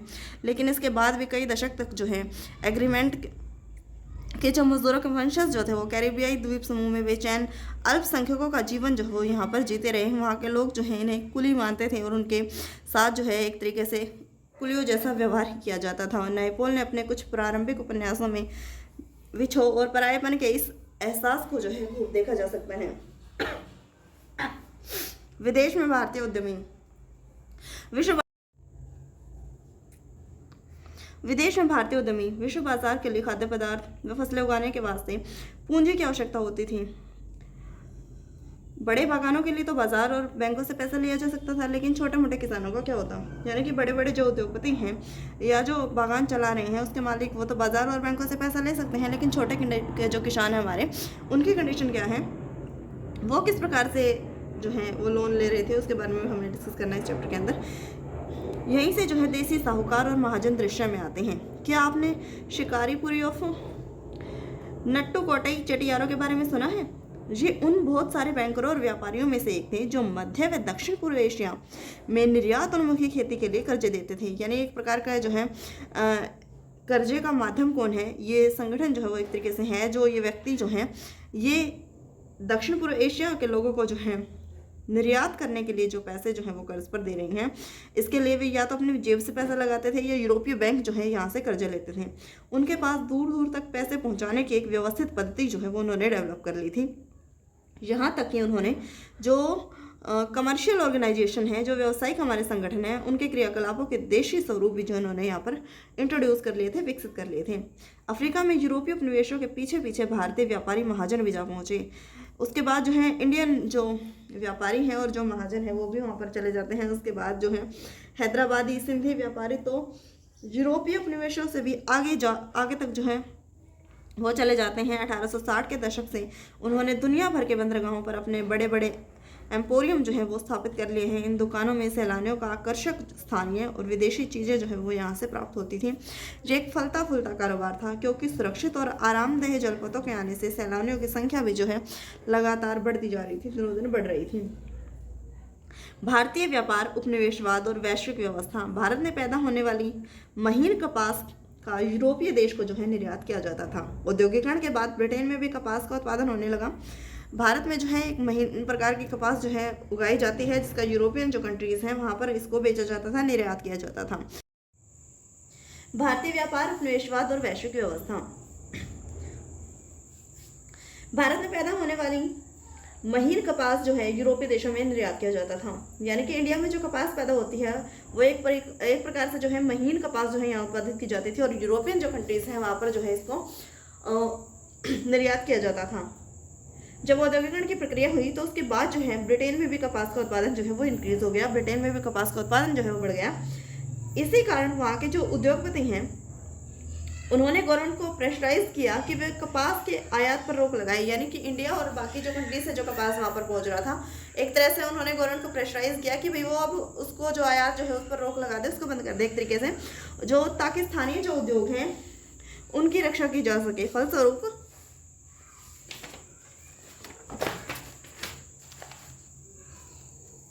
ब्रिटेन में आयातित कपड़ों पर सीमा शुल्क लगा दी गई। एक तरीके से गवर्नमेंट ने क्या किया, वहाँ पर जो है टैक्सेस जो है वो इंक्रीज कर दिए हैं। जो इंडिया के द्वारा जो कपास वहाँ पर भेजा जा रहा था वहाँ पर जो है सीमा शुल्क जो है वो उन पर थोप दिया जाता है। वहाँ महीन भारतीय कपास का आयात जो है वो अब इसका इम्पैक्ट जो है इंडिया पर डायरेक्टली पड़ा है कि यहाँ का जो आयात जो है वो अब कम हो गया है कपास का। 19वीं शताब्दी की शुरुआत से ही ब्रिटिश कपड़ा उत्पादक दूसरे देशों में जो है अपने कपड़े के लिए नए नए बाजार ढूंढने लगे थे।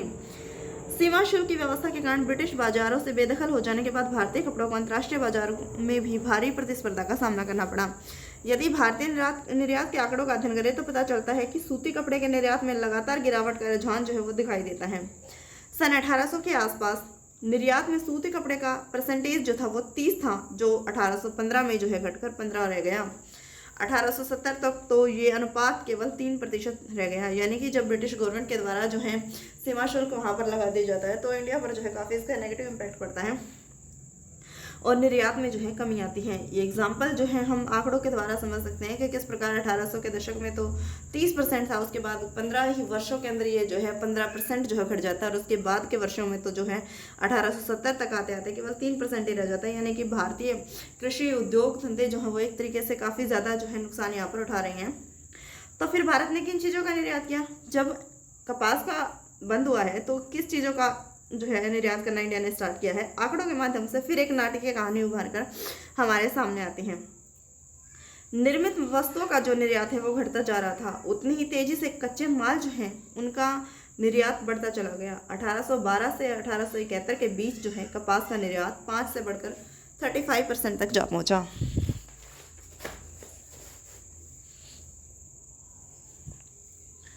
कपड़ों की रंगाई के लिए इस्तेमाल होने वाले नील है उसका भी कई दशक तक बड़े पैमाने पर निर्यात होता रहा। जैसा कि आपने पिछली कक्षा में पढ़ा, 1820 के दशक से चीन को बड़ी मात्रा में अफीम का निर्यात किया जाता था। कुछ समय तो भारतीय निर्यात में अफीम का हिस्सा ही सबसे ज़्यादा रहा। ब्रिटेन की सरकार ने जो है भारत में अफीम की खेती करवाई और उससे चीन को जो है निर्यात कर देती थी। अफीम के बदले जो पैसा मिलता उसे पैसे से जो है चीन को जो है चाय और दूसरे पदार्थों का आयात किया जाता था। यानी कि एक तरीके से इंडिया के जो कच्चा माल है उसकी यहाँ पर डिमांड बढ़ गई है विश्व के अलग अलग स्तर पर। और इसके साथ ही यहाँ पर क्या स्टार्ट हुआ है, जो ब्रिटिश गवर्नमेंट है उसने जो है किसानों पर प्रेशर डाला है ताकि वो जो है नील की खेती जो है वो ज़्यादा से ज़्यादा मात्रा में करें। और उसके साथ ही जो है चीन में भी यहाँ पर ये फसल उगाई जाती थी, लेकिन चीन से जो है ब्रिटिश गवर्नमेंट क्या कर रही है, चीन को बड़ी मात्रा में जो है अफीम यहाँ से ले रही है और इसके साथ ही चाय जो है बदले में इसका आयात जो है यहाँ से किया जाता था। नेक्स्ट है 19वीं शताब्दी में भारतीय बाजारों में ब्रिटिश औद्योगिक उत्पादकों की जो है एक तरीके से बाढ़ आ गई थी। भारत से ब्रिटेन शेष विश्व को भेजे जाने वाले खाद्यान्न व कच्चे मालों में निर्यात में इजाफा हो गया। ब्रिटेन से जो माल भारत भेजा जाता था उसके कीमत जो है भारत से ब्रिटेन भेजे जाने वाले माल की कीमत से बहुत ज़्यादा होती थी। भारत के साथ ब्रिटेन का व्यापार अधिशेष की अवस्था में रहता था। इसका मतलब है कि आपसी व्यापार से हमें हमेशा ब्रिटेन को ही फ़ायदा रहता था। ब्रिटेन इस मुनाफे के सहारे दूसरे देशों के साथ जो है व्यापारिक जो घाटा हो रहा था उसकी तो भरपाई कर लेता था, लेकिन बहुपक्षीय बंदोबस्त ऐसे ही काम करता है।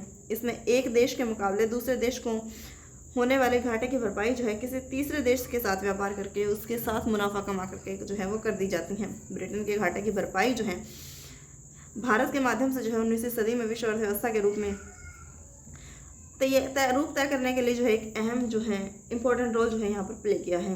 यानी कि ब्रिटेन जो है वो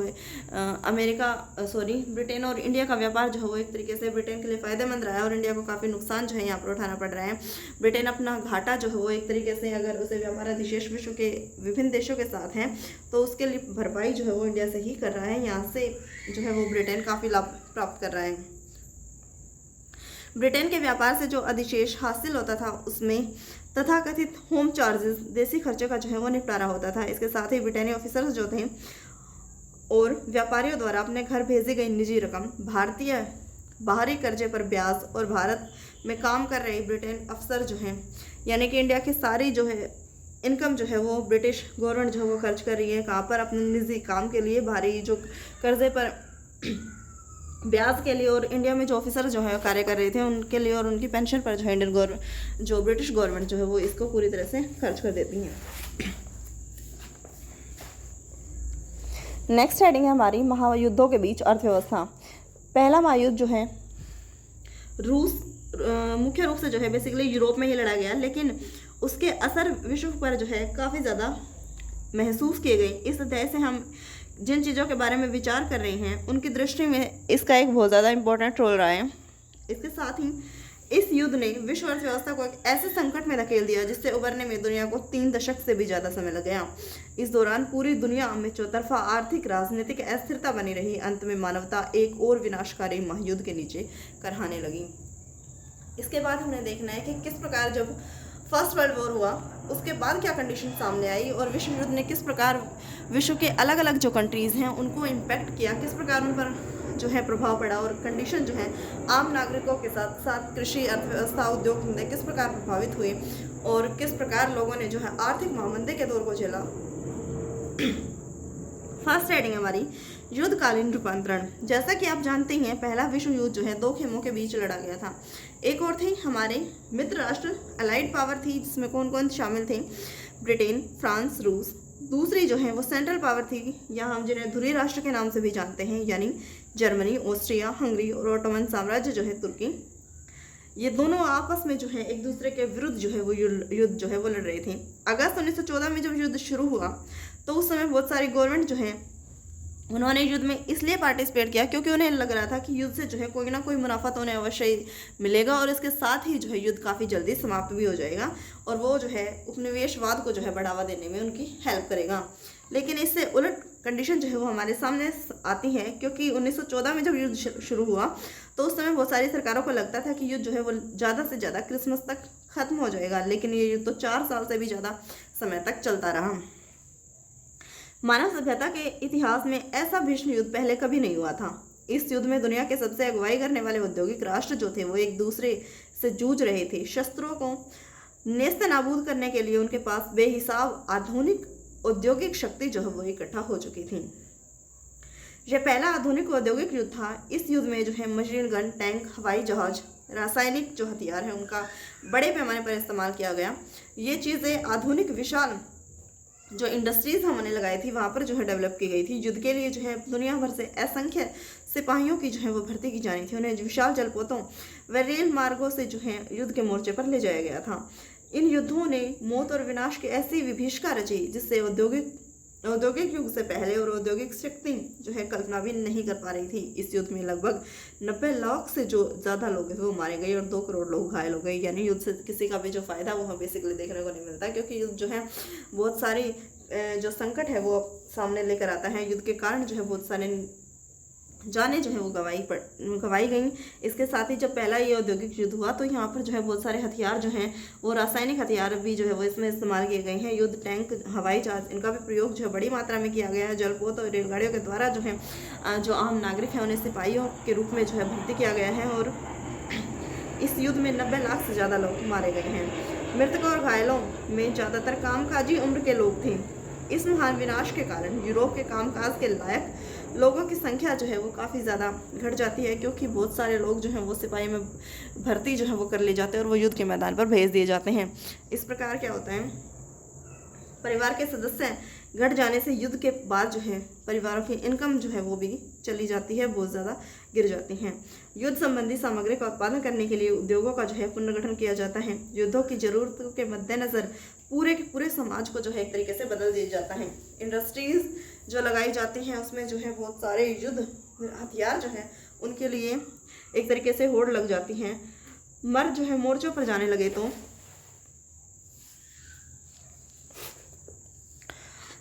उन कामों को संभालने के लिए घर की औरतें जो है वो बाहर आ गई, जिन्होंने अब तक केवल मर्दों का ही काम माना जाता था। यानी कि जब युद्ध पर मर्द गए, उनके परिवार से सदस्य गए हैं युद्ध पर, तो महिलाओं ने जो है वो किस प्रकार अपने घर परिवार को संभाला है और उन्होंने आगे आकर जो है घर की जिम्मेदारी उठाई है। युद्ध के कारण दुनिया की सबसे शक्तिशाली आर्थिक ताकतों के बीच आर्थिक संबंध जो है वो टूट जाते हैं। अब वे देश एक दूसरे से बदला लेने पर उतारू थे। इन युद्धों के लिए जो है ब्रिटेन को अमेरिकी बैंक और अमेरिकी जनता से जो है भारी कर्ज लेना पड़ा। इस युद्ध ने अमेरिका को कर्जदार के बजाय कर्ज देता देश जो है वो बनाकर सामने रख दिया। फलस्वरूप इस युद्ध ने कहने का आशय है कि युद्ध के बाद जो है दूसरे देशों में अमेरिका व उसके नागरिकों की संपत्ति की कीमत अमेरिका में दूसरे देशों की सरकारों या नागरिकों के स्वामित्व वाली नियंत्रण संस्थाओं से कहीं ज़्यादा हो चुकी थी। यानी अमेरिका जो है इसमें युद्ध में अमेरिका पार्टिसिपेट करता है, लेकिन 1917 के अंदर जो है वो एक तरीके से पार्टिसिपेट करता है। अमेरिका ने बहुत ज़्यादा लॉस जो है वो इस युद्ध में नहीं किया है।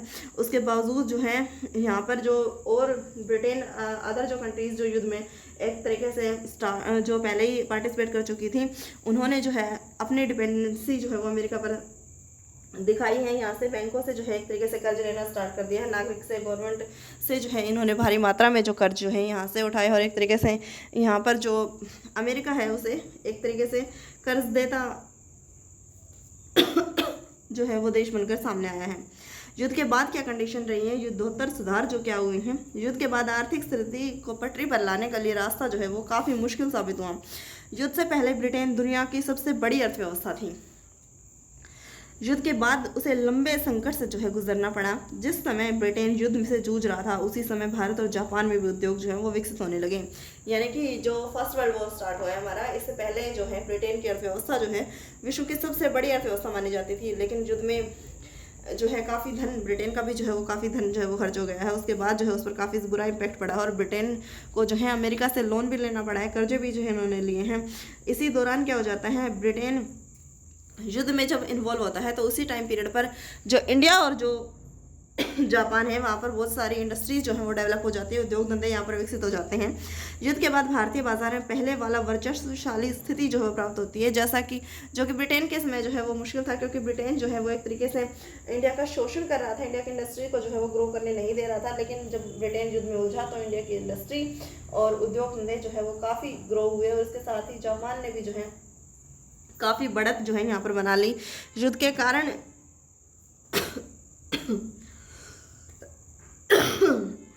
ब्रिटेन के लिए मुश्किल था, अब उसे जापान से भी जो है मुकाबला करना था, सो अलग, यानी अब उसके सामने एक कंपटीटर नहीं है, इंडिया नहीं है, बल्कि उसे जापान से भी जो है मुकाबला करना था।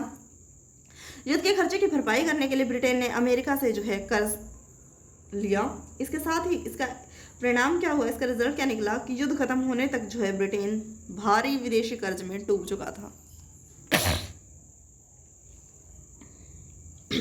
युद्ध के कारण आर्थिक उछाल का दौर जो है वो स्टार्ट हो गया, क्योंकि मांग, उत्पादन और रोजगारी में काफ़ी इजाफा हुआ। जब युद्ध के कारण पैदा हुए उछाल को शांत होने लगा तो उत्पादन जो है वो गिर गया, बेरोजगारी बढ़ने लगी। दूसरी जो सरकार ने भारी भरकम युद्ध संबंधी व्यय में कटौती जो है वो शुरू कर दी, शांतिकालीन करों के सहारे ही जिनकी भरपाई की जा सकती है। इन सारे प्रयासों से रोजगार जो है भारी तादाद में खत्म हुए। 1921 में हर 5 में से 1 ब्रिटिश मजदूर के पास जो है काम नहीं था। रोजगार के बारे में जो है बेचैनी और अनिश्चितता जो है फैल गई थी।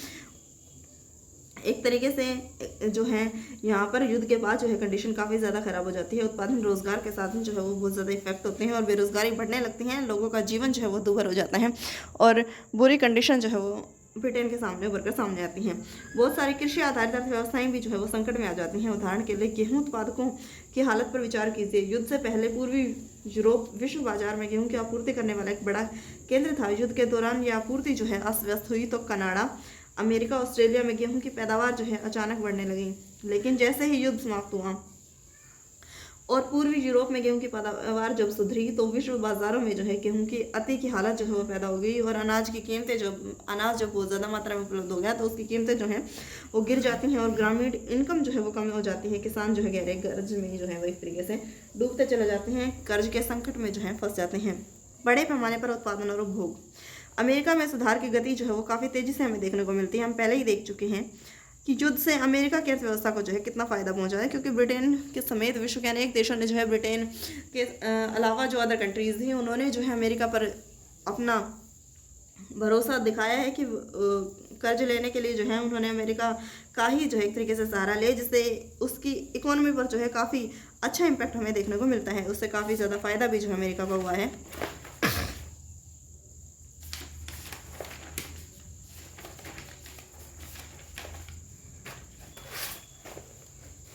नेक्स्ट है हमारा, कुछ समय के लिए तो अमेरिकी अर्थव्यवस्था जो है उसको भी झटका लगा था, लेकिन 20 के दशक में शुरुआती साल में ही अमेरिका ने जो है वो तेज़ी से तरक्की कर ली।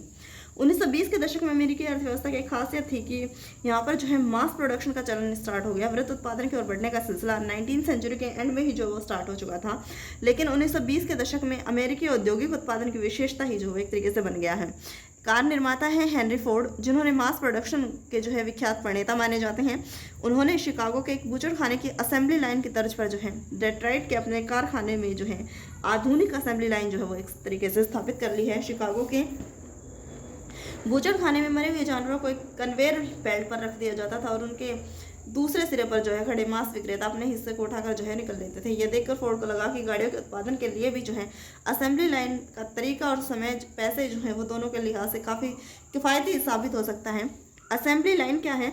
असेंबली लाइन पर जो है मजदूरों को एक ही तरीके से काम करना होता है, जैसे कार के किसी खास पुर्जे को जो है लगाते रहना, मशीनी ढंग से बार बार करते रहना होता था और इसके साथ ही काम की रफ्तार भी जो है वो इससे इंक्रीज हो जाती थी। कन्वेयर बेल्ट जो है वो किस रफ्तार से चलती हैं, इस काम की गति बढ़ाकर जो है प्रत्येक मजदूर की जो है उत्पादकता जो है वो काफ़ी बढ़ाने वाला एक रचनात्मक तरीका था। कन्वेयर बेल्ट के सारे खड़े होने के बाद जो है कोई मजदूर अपने काम में ढील जो है वो नहीं ले सकता था। अवकाश लेने का जोखिम भी जो है वो नहीं उठा सकता था। एक तरीके से अवकाश लेने का जोखिम भी जो है वो खत्म कर दिया है। इस व्यवस्था में मजदूर अपने साथियों के साथ बातचीत भी नहीं कर पाते थे। इसका नतीजा ये हुआ कि हेनरी फोर्ड के जो कारखाने की असेंबली लाइन थी, हर 3 मिनट में एक कार जो है यहाँ पर तैयार होकर निकलने लग जाती हैं। इससे पहले की पद्धतियों में मुकाबले यह रफ्तार जो है काफ़ी तेज़ी से हुई और कई गुना बढ़ी थी। टी मॉडल नामक कार जो वृत्त मास प्रोडक्शन जो सिस्टम है उस पर बनी पहली जो है कार थी टी मॉडल। शुरुआत में ही फोर्ड फैक्ट्री के मजदूरों की असेंबली लाइन पर पैदा होने वाली थकान झेलने में काफ़ी जो है मुश्किल लोगों को सामने आई मजदूरों को, क्योंकि वे उसकी रफ्तार को जो है काफ़ी कंट्रोल जो है वो नहीं कर पाते थे। उसका बहुत सारे मजदूरों ने जो है इसलिए काम भी जो है वो छोड़ दिया है। इस चुनौती से निपटने के लिए फोर्ड ने हताश होकर 1914 के अंदर जो है 1914 के अंदर जो है वेतन जो है वो डबल कर दिया, $5 जो है वो वेतन इंक्रीज कर दिया। उन्होंने अपने कारखाने में जो ट्रेड यूनियन है उनकी जो एक्टिविटीज़ हैं उन पर भी जो है एक तरीके से पाबंदी लगा दी है। ट्रेड यूनियन को भी जो है एक तरीके से बंद कर दिया है।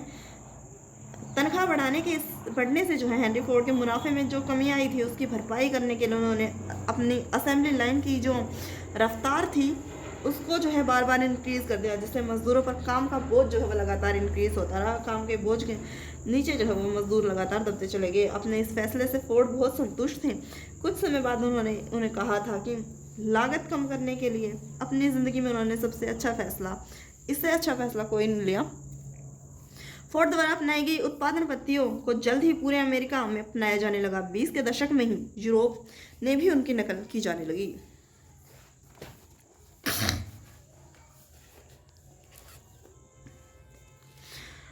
जो बड़े लेवल पर ये मास प्रोडक्शन जो स्टार्ट हुआ, इंजीनियरिंग आधारित चीज़ों की लागत और कीमत में जो है इसने कमी ला दी। इसके बाद क्या हुआ, बेहतर वेतन के चलते अब मजदूर जो हैं वो कार बनाने की जो टिकाऊ उपभोक्ता वस्तुएं जो हैं वो भी ये खरीद पाते थे। 1919 के अंदर क्या है, अमेरिका में 20 लाख कारों का उत्पादन होता है। 1929 में बढ़कर जो है 50 लाख कार जो है वो प्रतिवर्ष बनाई जाती हैं। 50 लाख से भी ऊपर हो जाता है। इसके बाद से बहुत सारी जो चीज़ें हैं वो इन्वेंट की जाती हैं। Fridge, washing machine, radio, gramophone players आदि भी जो लोग हैं खरीदने लगते हैं। ये सब हायर परचेज व्यवस्था के अंतर्गत खरीदी जाती थी, यानी लोग ये सारी चीज़ें कर्जे पर खरीदते थे और उनकी कीमत जो है साप्ताहिक या मासिक किस्तों में जो है चुका देते थे। मकानों के निर्माण और निजी मकानों की संख्या में वृद्धि से जो है फ्रिज, वॉशिंग मशीन आदि उपकरणों की डिमांड जो है वो काफ़ी ज़्यादा बढ़ गई। उल्लेखनीय है कि घरों का निर्माण या खरीदारी भी कर्जे पर ही की जा रही थी। 1920 के दशक में आवास और निर्माण के क्षेत्र में आए उछाल से अमेरिकी संपन्नता का आधार पैदा हो चुका था। मकानों ने बढ़ते निर्माण, घरेलू उत्पाद, ज़रूरतें की जो चीज़ें थी वहाँ पर जो है इन्वेस्ट की जा रही थी। रोज़गार की मांग भी जो है लगातार बढ़ती गई और दूसरे उपभोग जो है वो उससे इंक्रीज़ हो रहा था।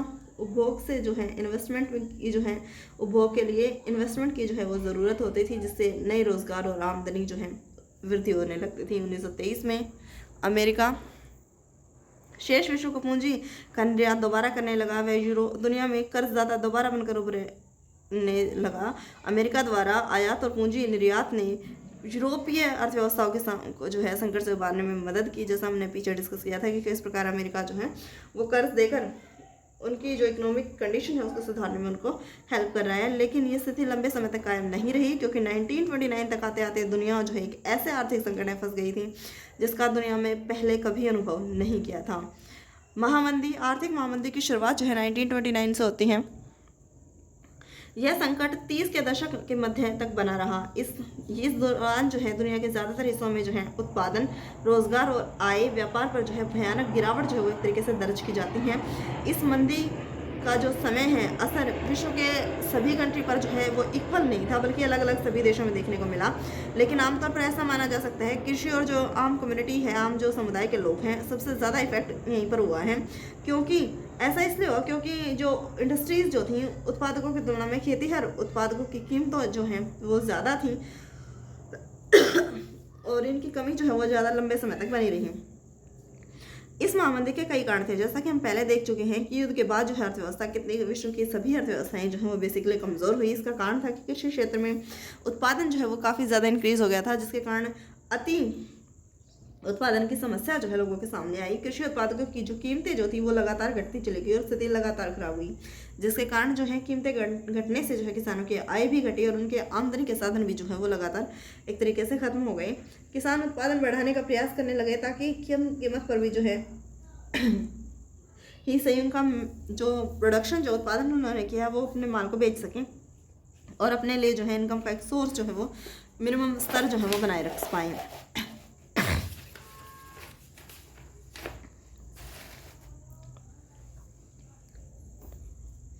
फलस्वरूप बाजार में कृषि उत्पादों की आमद और भी बढ़ गई। जाहिर है कीमतें और नीचे चली गई। खरीदारों के अभाव में कृषि जो उपज जो है वो पड़ी सड़ने लगी, यानी बहुत ज़्यादा प्रोडक्शन जब हो गया तो फसलें जो हैं जो उन्होंने उत्पाद किया था वो एक तरीके से ख़राब हो गया। दूसरा कारण क्या है, 1920 के दशक में वो जो है बहुत सारे देशों ने अमेरिका से कर्जे लेकर जो है अपने इन्वेस्टमेंट संबंधी सभी जो उनकी नीड थी उनको फुलफिल किया। जब हालात अच्छे थे तो अमेरिका ने उनको कर्ज जो है वो बड़ी आसानी से दे दिया, लेकिन जब संकट का संकेत मिला तो अमेरिका भी जो है जो वहाँ के उद्यमी थे, जो वहाँ के लोग थे, उन्होंने जो है एक तरीके से अपने पैसे जो है वो वापस मांगना स्टार्ट कर दिया। 1928 से पहले जो है 6 माह तक विदेशों में अमेरिका का कर्जा जो है वो $1 अरब था। साल भर के अंदर ये भीतर जो है ये कर्जा घटकर केवल 1/4 रह गया था। 1/4 रह गया था। जो देश अमेरिकी कर्जे पर सबसे ज़्यादा डिपेंडेंट थे उनके सामने संकट जो है वो और भी ज़्यादा गहरा था।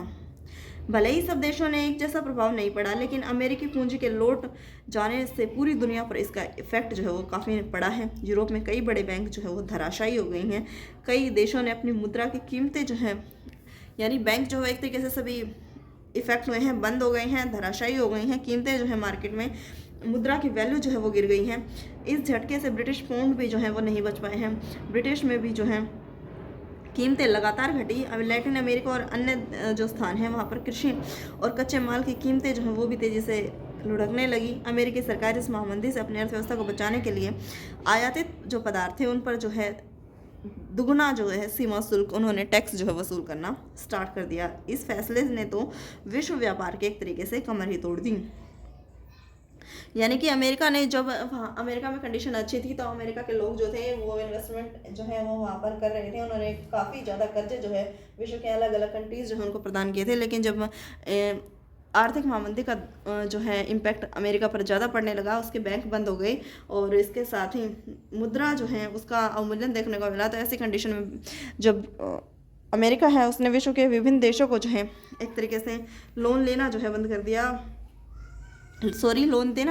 कर दिया, जिसके कारण विश्व के सामने जो है वो एक गहरा संकट जो है उभर कर सामने आया। और इसके साथ ही अमेरिका ने क्या किया, जो वहाँ पर सीमा शुल्क था उसको दुगना कर दिया, जिसके कारण जो है विश्व व्यापार पर बहुत बुरा इम्पैक्ट जो है वो देखने को मिला। औद्योगिक देशों में भी मंदी का सबसे बुरा असर अमेरिका को ही झेलने पड़ा।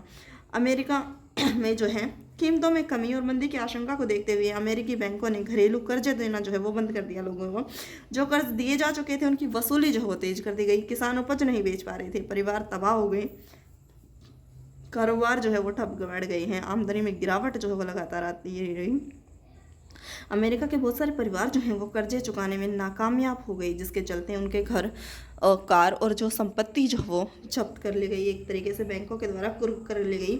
20 के दशक में जो उपभोक्तावादी संपन्नता दिखाई दे रही थी वह धूल के गुब्बार के समान रातों रात काफूर हो गई। यानी कि जो इंडस्ट्रियलाइजेशन जो थी, जिसके कारण लोगों के बीच जो है संपन्नता फैली थी, आर्थिक संपन्नता लोगों के बीच आई थी, वो एक तरीके से धराशायी हो गई है।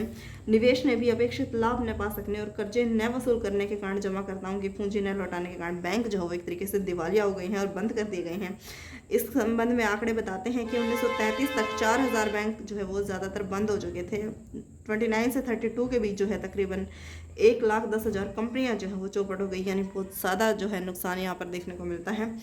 1935 तक ज़्यादातर औद्योगिक देशों में आर्थिक संकट से उबरने के लिए संकेत दिखाई देने लगा, लेकिन समाज और अंतर्राष्ट्रीय संबंधों, राजनीति, दिलो दिमाग पर उसकी जो छाप पड़ी वह जल्दी मिटने वाली नहीं थी। 1935 के बाद जो है यूरोपियन जो कंट्रीज़ हैं उन्होंने इस महामंदी से बचने के लिए जो है वो लगातार प्रयास किए और इसके लिए जो है लेकिन इस महामंदी का भारत पर क्या इम्पैक्ट हुआ, भारत ने कैसे इससे डील किया और भारत में कंडीशन क्या रही, चलिए देखते हैं। भारत और महामंदी। यदि हम इस बात पर ध्यान दें कि महामंदी से भारत पर क्या असर पड़ा, तो इस बात को अच्छी तरह से समझ सकते हैं कि 20वीं सदी की शुरुआत तक वैश्विक अर्थव्यवस्था कितनी एकीकृत हो चुकी थी। दुनिया के एक हिस्से में पैदा होने वाले संकट की कपकपाहट जो है विश्व के बाकी हिस्सों तक भी पहुंची जाती थी।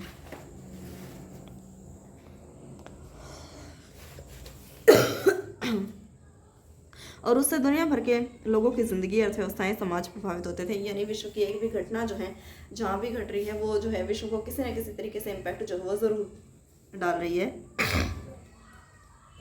जैसा कि हम पीछे देख चुके हैं कि औपनिवेशिक भारत कृषि वस्तुओं का निर्यातक और तैयार माल का आयातक जो है वो बन चुका है। महामंदी ने भारतीय व्यापार को फौरन जो है वो इफेक्ट किया। 1928 से 34 के बीच देश के आयात निर्यात जो है वह घटकर आधी रह गई। अंतर्राष्ट्रीय बाजार में कीमतें गिरने लगी, तो यहाँ पर भी जो है वो कीमतें लगातार नीचे आई और 1928 से 34 के बीच की जो गेहूँ है हमारी, उसका प्राइस जो 50% तक डिक्रीज हो गया। यानी कहीं ना कहीं इंडिया पर भी जो है वो इसका असर देखने को मिला है। हमें क्या असर देखने को मिला है कि भाई आयात और निर्यात जो है वो यहाँ पर काफ़ी ज़्यादा मात्रा में जो है वो घट गए हैं और उसके साथ ही जो कीमतें थी खाद्यान्न की, गेहूं की कीमत तो जो है लगभग 50% तक जो है यहाँ पर कम हो गई है। शहरी निवासियों के मुकाबले किसान और जो काश्तकार हैं उनको जो है ज़्यादा नुकसान हुआ। यद्यपि कृषि उत्पादों की कीमत जो है काफ़ी तेज़ी से नीचे गिरी, लेकिन सरकार ने लगान वसूली में छूट देने से साफ इनकार कर दिया, जिससे उन पर दोहरी मार पड़ी और विश्व बाजार के लिए जो किसान वैश्विक रूप से अच्छी उपज पैदा कर सकते थे, उन्हें जो है एक तरीके से गवर्नमेंट के द्वारा टैक्स के बोझ के नीचे जो है दबा दिया गया। बंगाल के जूट, पटसन और उत्पादकों को ही देखिए, वे कच्चा पटसन उगाते थे जिससे कारखानों में टाट की बोरियां बनाई जाती थी। जब टाट का निर्यात बंद हो गया तो कच्चे पटसन की कीमतें जो है 60% से ज़्यादा नीचे गिर गई। जिन काश्तकारों ने दिन फिरने की उम्मीद में बेहतर आमदनी की उपज बढ़ाने के लिए जो है कर्जे लिए थे, उनकी हालत जो है वो काफ़ी ज़्यादा खराब हो गई। दिनों दिन कर्ज में जो है वो एक तरीके से डूबते जा रहे थे। इस कंडीशन में जो है बंगाल के कवि ने जो है लिखा था, चलो भाइयों नगद की उम्मीद में और ज़्यादा पटसन तुम उगाओ, लागत और कर्जे में पिसकर ना उम्मीद ही पाओ, सारी पूंजी लगा कर फसल खड़ी कर जाओ, घर पर बैठे बनिए देंगे 5 रुपए दो मन भाओ। पूरे देश में काश्तकार पहले से ही ज़्यादा कर्ज में डूबे हुए थे। खर्चे पूरे करने के चक्कर में जो है उनकी बचत खत्म हो गई। ज़मीन सूदखोरों के पास गिरवी पड़ी थी, गहने जेवर थे वो भी बिक गए। मंदी के इन सालों में भारत कीमती धातुओं, खासकर जो है सोने का निर्यात करता था। प्रसिद्ध अर्थशास्त्री केन्स का मानना था कि भारतीय सोने के निर्यात से वैश्विक अर्थव्यवस्था को पुनर्जीवित करने में काफ़ी मदद मिलेगी। इस निर्यात ने ब्रिटेन की अर्थव्यवस्था को सुधारने में तो निश्चय ही मदद की, लेकिन भारतीय किसानों को इससे कोई लाभ नहीं हुआ। 1931 में मंदी अपनी चरम पर थी और ग्रामीण भारतीय असंतोष उथल पुथल के दौर से गुजर रहा था। उसी समय महात्मा गांधी जी ने सविनय अवज्ञा आंदोलन जो है वो स्टार्ट कर दिया गया। यानी सबसे ज़्यादा बुरा प्रभाव जो है एक तरीके से किसानों पर पड़ा है। लोगों के जो है घर तक बिक गए हैं, उनके गहने संपत्ति सारी चीज़ें जो हैं वो एक तरीके से उनसे दूर चली गई हैं। उन्होंने जमींदारों सूदखोरों के पास जो है वो गिरवी रख दी है। जो फेमस अर्थशास्त्री केन्स है उनका मानना था कि भाई वैश्विक अर्थव्यवस्था में निर्यात के माध्यम से जो है जो सोना है उसके निर्यात से भारत की जो अर्थव्यवस्था है उसको दोबारा पटरी पर लाया जा सकता है, दोबारा सुधारा जा सकता है, उसको पुनर्जीवित किया जा सकता है। लेकिन ब्रिटिश गवर्नमेंट ने केवल अपनी अर्थव्यवस्था, ब्रिटेन की अर्थव्यवस्था को सुधारने में जो है भारतीय सोने और अन्य सभी चीज़ों का जो है वो यूज़ किया है और इससे ब्रिटेन को तो जो है काफ़ी फ़ायदा हुआ है, लेकिन इंडिया को जो है कोई फ़ायदा इससे देखने को नहीं मिला। और इसी बीच जो है 1931 में मंदी जो है वो अपने चरम सीमा पर पहुंच जाती है और महात्मा गांधी जो है सविनय अवज्ञा आंदोलन स्टार्ट कर देते हैं। यह मंदी शहरी भारत के लिए इतनी दुखदाई नहीं रही। कीमतें गिर जाने के बावजूद जो है शहरों के लोग जो है वो हालात उनकी ठीक रही, जिनकी आय निश्चित थी। जैसे शहर में रहने वाले जमींदार जो है जिन्हें अपनी ज़मीन पर बंधा बंधाया भाड़ा मिल जाता था, या मध्य वर्गीय वेतनभोगी कर्मचारी राष्ट्रवादी खेमे के दबाव में जो है उद्योगों की रक्षा के लिए सीमा शुल्क बढ़ा दिए गए थे, जिससे इंडस्ट्री के एरिया में भी निवेश में तेजी आई। यानी सबसे ज़्यादा प्रभाव जो है वो ग्रामीण अर्थव्यवस्था पर देखने को मिला है। शहरी जो लोग हैं वो इससे बहुत ज़्यादा इफेक्ट होते हुए दिखाई नहीं दे रहे हैं। अगली हेडिंग है हमारी विश्व अर्थव्यवस्था का पुनर्निर्माण युद्ध के बाद की क्या कंडीशन है। पहला विश्व युद्ध खत्म होने के केवल 2 दशक के बाद ही दूसरा विश्व युद्ध शुरू हो जाता है। ये युद्ध 2 खेमों के बीच लड़ा गया। जो फर्स्ट है ध्रुवीय शक्तियाँ, जिसमें मुख्य रूप से नाज़ी जर्मनी, जापान और इटली हैं। दूसरा खेमा मित्र राष्ट्र, जिसमें ब्रिटेन, यूएसएसआर यानी सोवियत संघ, जिसे हम आज रूस के नाम से जानते हैं, फ्रांस और अमेरिका के नाम से जो है मित्र राष्ट्र जाने जाते थे। 6 सालों तक ये युद्ध जो है वो लगातार चलता रहा। ये युद्ध जो है ज़मीन, हवा, पानी में असंख्य मोर्चों पर लड़ा गया। इस युद्ध में मौत और तबाही की कोई हद नहीं बची थी। माना जाता है कि इस जंग के कारण प्रत्यक्ष और अप्रत्यक्ष रूप से जो है 6 करोड़ लोग जो है वो मारे गए। 1939 की वैश्विक अर्थव्यवस्था में इसका परसेंटेज 3 था। करोड़ों लोग जो है इस युद्ध में घायल हो गए हैं। अब तक के युद्धों में मोर्चे पर मरने वालों की संख्या जो है वो ज़्यादा होती थी, लेकिन इस युद्ध में क्या हुआ है कि मोर्चे पर लड़ रहे की तुलना में जो अदर जो व्यक्ति थी वो ज़्यादा मारे जा रहे हैं। कैसे? यूरोप और एशिया के विशाल भूभाग जो हैं वो एक तरीके से यहाँ तबाह हो जाते हैं। कई शहर जो है वो हवाई बमबारी का लगातार गोलाबारी के कारण मिट्टी में मिल जाते हैं। इस युद्धों ने जो है इकोनॉमिक और सोशल जो है वो तबाही को एक तरीके से जन्म दिया है। ऐसे हालात में पुनर्निर्माण का कार्य जो है वो काफ़ी ज़्यादा कठिन और लंबा साबित होने वाला था। युद्ध के बाद जो है पुनर्निर्माण का काम 2 बड़े प्रभावों में जो है वो स्टार्ट हुआ। पश्चिम जो विश्व है अमेरिकी आर्थिक, राजनीतिक और सैनिक दृष्टि से जो है एक वर्चस्वशाली ताकत बन चुका था। यानी विश्व जो है 2 तरीके से गुटों में बट गया है। एक जो फर्स्ट खेमा है जो कि अमेरिका का है, जो पॉलिटिकल और जो सैन्य पावर जो है उसके पास वर्चस्वशाली है, और दूसरा खेमा है यूएसएसआर, जिसे हम सोवियत संघ के नाम से जानते थे। सोवियत संघ भी जो है एक शक्तिशाली शक्ति के रूप में उभर कर सामने आया है। नाज़ी जर्मनी को हराने के लिए यूएसएसआर की जनता ने जो है भारी कुर्बानियां दी थी। जिस समय पूंजीवादी अर्थव्यवस्था, जब जो अमेरिका है वो बेसिकली पूंजीवादी अर्थव्यवस्था को फॉलो करने वाला राष्ट्र है, जब पूंजीवादी दुनिया ने जो है महामंदी का दौर देखा तो उसी दौरान सोवियत संघ के लोगों ने जो है अपने देश को एक पिछड़े खेतीहर देश की जगह विश्व शक्ति की हैसियत में लाकर खड़ा कर दिया। यानी यूएसएसआर में जो है पूंजीवादी सिस्टम नहीं था, यहाँ पर जो है साम्यवादी एक तरीके से सिस्टम जो है वो डेवलप हो रहा था। युद्ध के बाद जो है किस प्रकार की कंडीशन आई, कौन से स्थायी बंदोबस्त जो है वो एक तरीके से स्टार्ट हुआ, और ब्रिटेन वुड्स जो संस्थान जो है किस प्रकार डेवलप हुए। 2 महायुद्धों के बीच मिले आर्थिक अनुभवों से अर्थशास्त्री और राजनीतिज्ञों ने जो है 2 अहम सबक निकाले। यानी कि सबसे ज़्यादा बड़े लेवल पर जो है इकोनॉमिक और पॉलिटिकल जो है वो चेंजेस यहाँ पर देखने को मिलेंगे। पहला जो है बड़े पैमाने पर उत्पादन पर आधारित किसी औद्योगिक समाज को व्यापक उपभोग के बिना कायम नहीं रखा जा सकता, लेकिन व्यापक उपभोग को बनाए रखने के लिए आवश्यक था कि आमदनी काफ़ी ज़्यादा स्थिर हो। यदि रोजगार अस्थिर होंगे तो आय निश्चित जो है वो स्थिर नहीं हो पाएगी। स्थिर आय के लिए पूर्ण रोजगार भी जरूरी था, लेकिन बाजार पूर्ण रोजगार की गारंटी नहीं दे सकता। कीमत, उपज और रोजगार में आने वाले उतार चढ़ावों को नियंत्रित करने के लिए सरकार का दखल देना जो है वो ज़रूरी हो जाता है। आर्थिक स्थिरता केवल सरकारी हस्तक्षेप के द्वारा ही सुनिश्चित की जा सकती थी। यानी एक तरीके से बात की जा रही है किस प्रकार जो है युद्ध के बाद कंडीशन सामने आई है, जो भी इकोनॉमी में चेंजेस आई हैं, यानी कि जो बड़े पैमाने पर उत्पादन हो गया था उसके लिए जो है एक प्रकार से जो है एक इंस्टीट्यूशन की स्थापना की जानी चाहिए, ताकि अलग अलग देश जो हैं उनमें उत्पादन को जो है नियंत्रित किया जा सके, ताकि विश्व के अलग हर कोने तक जो है इसकी पहुंच जो है वो स्थापित की जा सके। दूसरा सबक बाहरी दुनिया के साथ साथ आर्थिक संबंधों के बारे में था। पूर्ण रोजगार का लक्ष्य तभी जो है हासिल किया जा सकता है जब सरकार के पास जो है वस्तुओं, पूंजी और श्रम की आवाजाही को नियंत्रित करने की ताकत उपलब्ध हो। यानी एक तरीके से साम्यवादी मॉडल की बात हो रही है कि जब गवर्नमेंट को पास जो है पूंजी, श्रम और जो सर्विस, गुड्स एंड सर्विसेज हैं उनकी कंट्रोल करने की पावर जो गवर्नमेंट के पास होगी, तो यहाँ से जो है एक तरीके से सबक लिया जा सकता है। संक्षेप में युद्धोत्तर अंतर्राष्ट्रीय आर्थिक व्यवस्था का मुख्य उद्देश्य था कि औद्योगिक विश्व में आर्थिक स्थिरता और पूर्ण रोजगार का लक्ष्य जो है वो रखा जाए। जुलाई 1944 के अंदर क्या है, अमेरिका में स्थित न्यू हैम्पशायर के ब्रेटन वुड्स नामक संस्थान पर संयुक्त राष्ट्र मौद्रिक वित्तीय सम्मेलन जो है इसकी सहमति बन जाती है।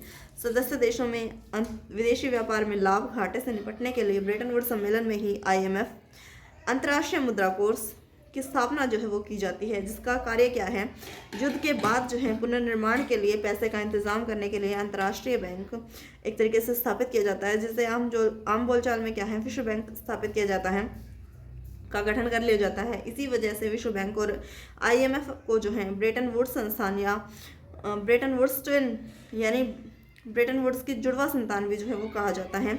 इसी आधार पर युद्धोत्तर अंतर्राष्ट्रीय आर्थिक व्यवस्था को अक्सर ब्रेटन वुड्स व्यवस्था के नाम से भी जाना जाता है। इस कंडीशन के बाद जो है दो एक तरीके से विश्व स्तर पर संगठन जो है उभर कर सामने आए हैं। फर्स्ट है हमारा IMF अंतर्राष्ट्रीय मुद्रा कोष, और दूसरा जो है वर्ल्ड बैंक, जो कि हमें इस युद्ध के बाद की कंडीशन से बाहर निकलने में हेल्प करने वाले थे। नेक्स्ट है विश्व बैंक और IMF ने 1947 में औपचारिक रूप से काम करना जो है इन्होंने स्टार्ट कर दिया है। इन संस्थानों के निर्णय जो प्रक्रिया है पश्चिमी औद्योगिक देशों का जो है इन पर कंट्रोल रहता है। अमेरिका वर्ल्ड बैंक IMF के किसी भी फैसले को जो है वीटो कर सकता है। अंतर्राष्ट्रीय मौद्रिक व्यवस्था राष्ट्रीय मुद्राओं और व्यवस्थाओं को एक दूसरे से जोड़ने वाली व्यवस्था है। ब्रेटन वुड्स निश्चित नियम विनिमय दरों पर जो है वो आधारित होती थी। इसमें जो है राष्ट्रीय मुद्राएं और भारतीय मुद्रा रुपया डॉलर के साथ जो है एक निश्चित विनिमय दर के साथ बंधा हुआ था। एक डॉलर के बदले कितने रुपए देने होंगे यह स्थिर था। डॉलर का मूल्य भी जो है सोने से बंधा हुआ था। एक डॉलर की कीमत 35 औंस सोने के बराबर डिसाइड कर ली गई। यानी जब वर्ल्ड बैंक और IMF जब यहाँ पर स्थापित किए जाते हैं तो 1947 के अंदर ये जो है ऑफिशियली रूप से जो है काम करना स्टार्ट कर देते हैं। इसके बाद क्या है, जो पश्चिम औद्योगिक देश है वो इस पर पूरा कंट्रोल बनाए रखते हैं। अमेरिका को जो है वीटो पावर इसमें दी गई है, यानी कि स्पेशल वीटो पावर जो है एक स्पेशल पावर है। एक तरीके से किसी भी कार्य को करने के मनाही या रोकने की पावर जो हो यहाँ पर की जा सकती हैं। उसके बाद जो भी जितने भी इकोनॉमिक में चेंजेस लाने के लिए परिवर्तन करने के लिए जो है एक तरीके से जो दर हैं वो डिसाइड कर दी जाती हैं। इंडिया की और डॉलर के साथ जैसे विश्व की अलग अलग मुद्राएं जो थी उनके साथ देखने को मिलता है, और इसके साथ ही सोने का दाम भी जो वो डिसाइड कर दिया जाता है। फर्स्टली इन्होंने किस प्रकार कार्य किया है। प्रारंभिक युद्धोत्तर वर्ष जो है ब्रेटन वुड्स ने पश्चिमी औद्योगिक राष्ट्रों और जापान के लिए व्यापार तथा आय में वृद्धि करने के लिए एक युग का सूत्रपात किया है। 1950 से 70 के दौरान विश्व व्यापार की लगभग जो सालाना जो दर रही है वो 8% से ज़्यादा रही। उसके बाद 5% में जो है वृद्धि दर्ज की गई। विकास दर जो है स्थिर रही, उसमें ज़्यादा उतार चढ़ाव नहीं आए। लेकिन इंडस्ट्रीज जो थी युद्ध के बाद जो है प्रारंभिक जो अवस्था है इसके दौरान जो है काफ़ी कंट्रीज़ में जो है इम्प्रूवमेंट देखने को मिलता है। विकास की दर भी जो है वो 8% से ज़्यादा जो है वो होती है, और इसके साथ ही वैश्विक आय भी जो है वो 5% से इंक्रीज हो जाती है।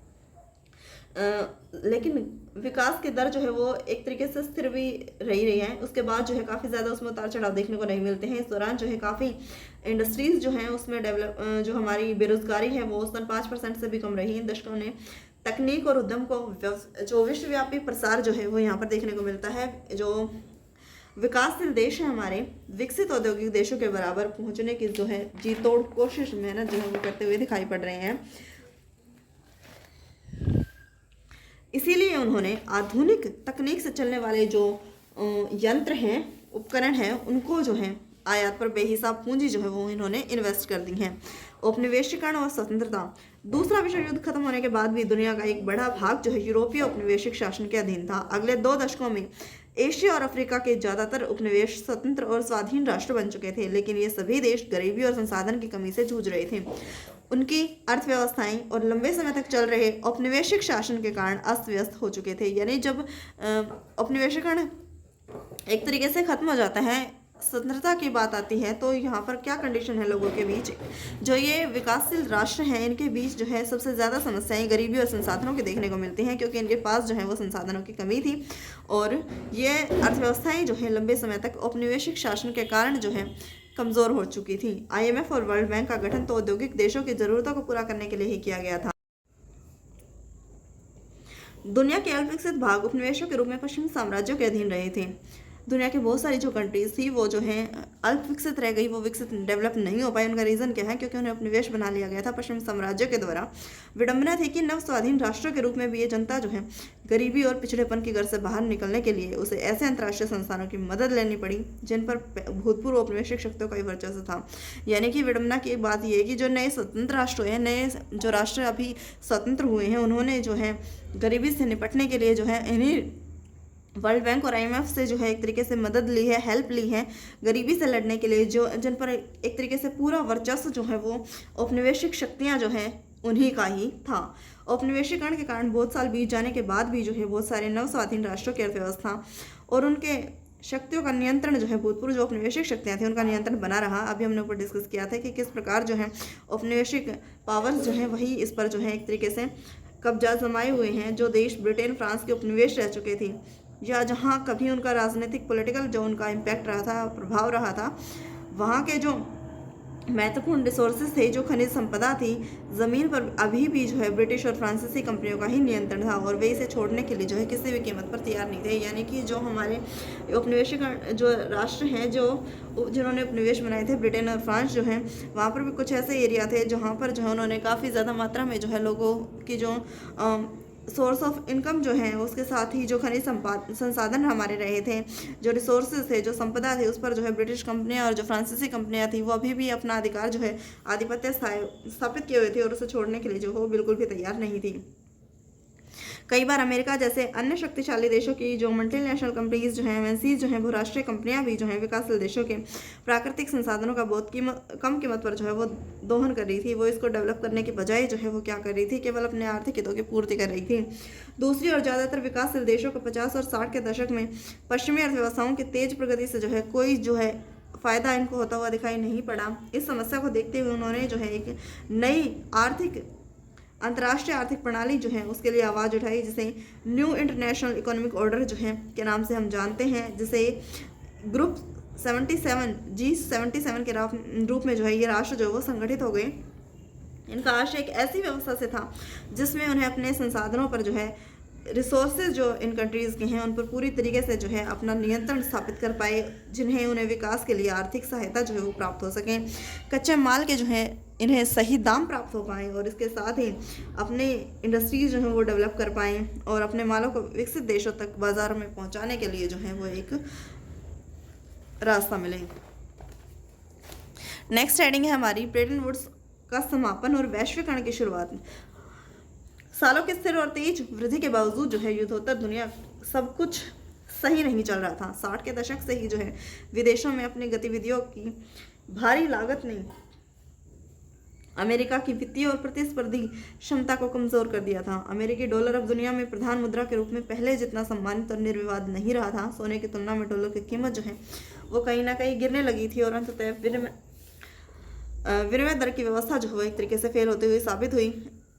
यानी अमेरिका का वर्चस्व जो है वो धीरे धीरे कम होने लगा है। यहाँ पर उसके जो डॉलर है उसका इम्पैक्ट भी काफ़ी गिर गया है। उसका इफेक्ट अब उतना ज़्यादा नहीं है जितना पहले जो है वो एक स्थापित कर लिया था। 70 के दशक के मध्य से अंतर्राष्ट्रीय वित्तीय संस्थानों में भारी चेंजेस जो है वो देखने को मिले। अब तक विकासशील देश जो है वह कर्जे और डेवलपमेंट संबंधी उनकी सभी सहायता के लिए जो है इंटरनेशनल जो ऑर्गेनाइजेशन जो स्थापित गई थी उनकी शरण ले सकते थे, लेकिन अब उन्हें पश्चिम के लिए जो व्यवसायीकरण बैंक और निजी ऋणदाताओं के संस्थानों के कर्ज न लेने के लिए जो है वो बाध्य किया जाने लगा। विकासशील विश्व जो है में समय समय पर कर्ज संकट पैदा होने लगे, जिसके कारण आय में जो है वो गिरावट होती रहती थी और गरीबी जो है वो लगातार बढ़ने लगी।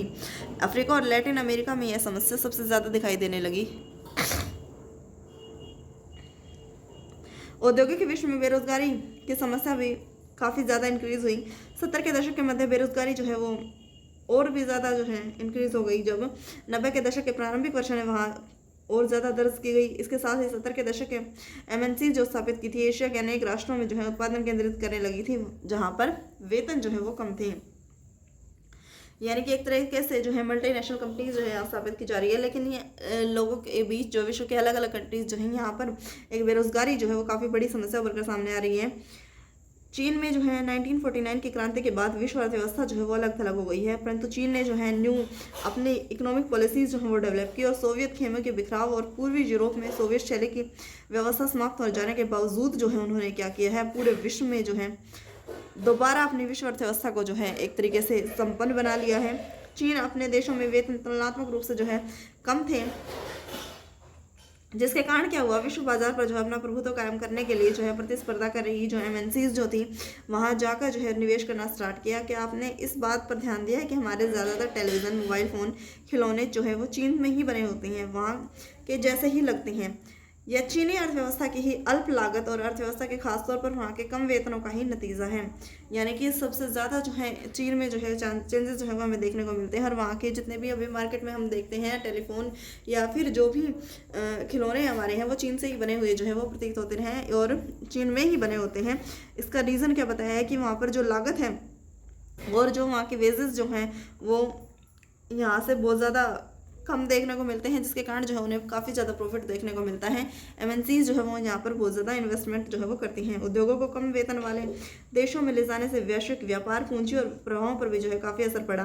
पिछले 2 दशकों में जो है भारत, चीन, ब्राज़ील आदि देशों की अर्थव्यवस्थाओं में आए भारी बदलावों के कारण जो है दुनिया का आर्थिक भूगोल अब पूरी तरह से बदल गया है। विश्व जो है पूरी तरह से वैश्वीकरण की प्रक्रिया में जो है वो ढल चुका है। ग्लोबलाइजेशन का असर जो है वो सभी राष्ट्रों पर जो है वो देखने को मिलता है। एक दूसरे के कल्चर को समझने में जो है नागरिक की जो है वो काफ़ी ज़्यादा इंपॉर्टेंट रोल प्ले रहा है। अब जो है रोज़गार की तलाश में जो है भारत, अमेरिका, यूएस और इसके साथ ही रूस, चाइना, विश्व के अलग अलग राष्ट्र जो हैं अपने कल्चर, अपनी जो उनकी हिस्ट्री है उसके बैकग्राउंड को लेकर और इसके साथ ही जो उनके सर्विसेज हैं उसको लेकर जो है वो काफ़ी ज़्यादा प्रभावशाली रुख जो उन्होंने अपना लिया है। और रोज़गार की तलाश में लोग जो हैं जाते रहते हैं। काफ़ी ज़्यादा सर्विसेज जो हैं उन्होंने इम्प्रूव कर ली हैं।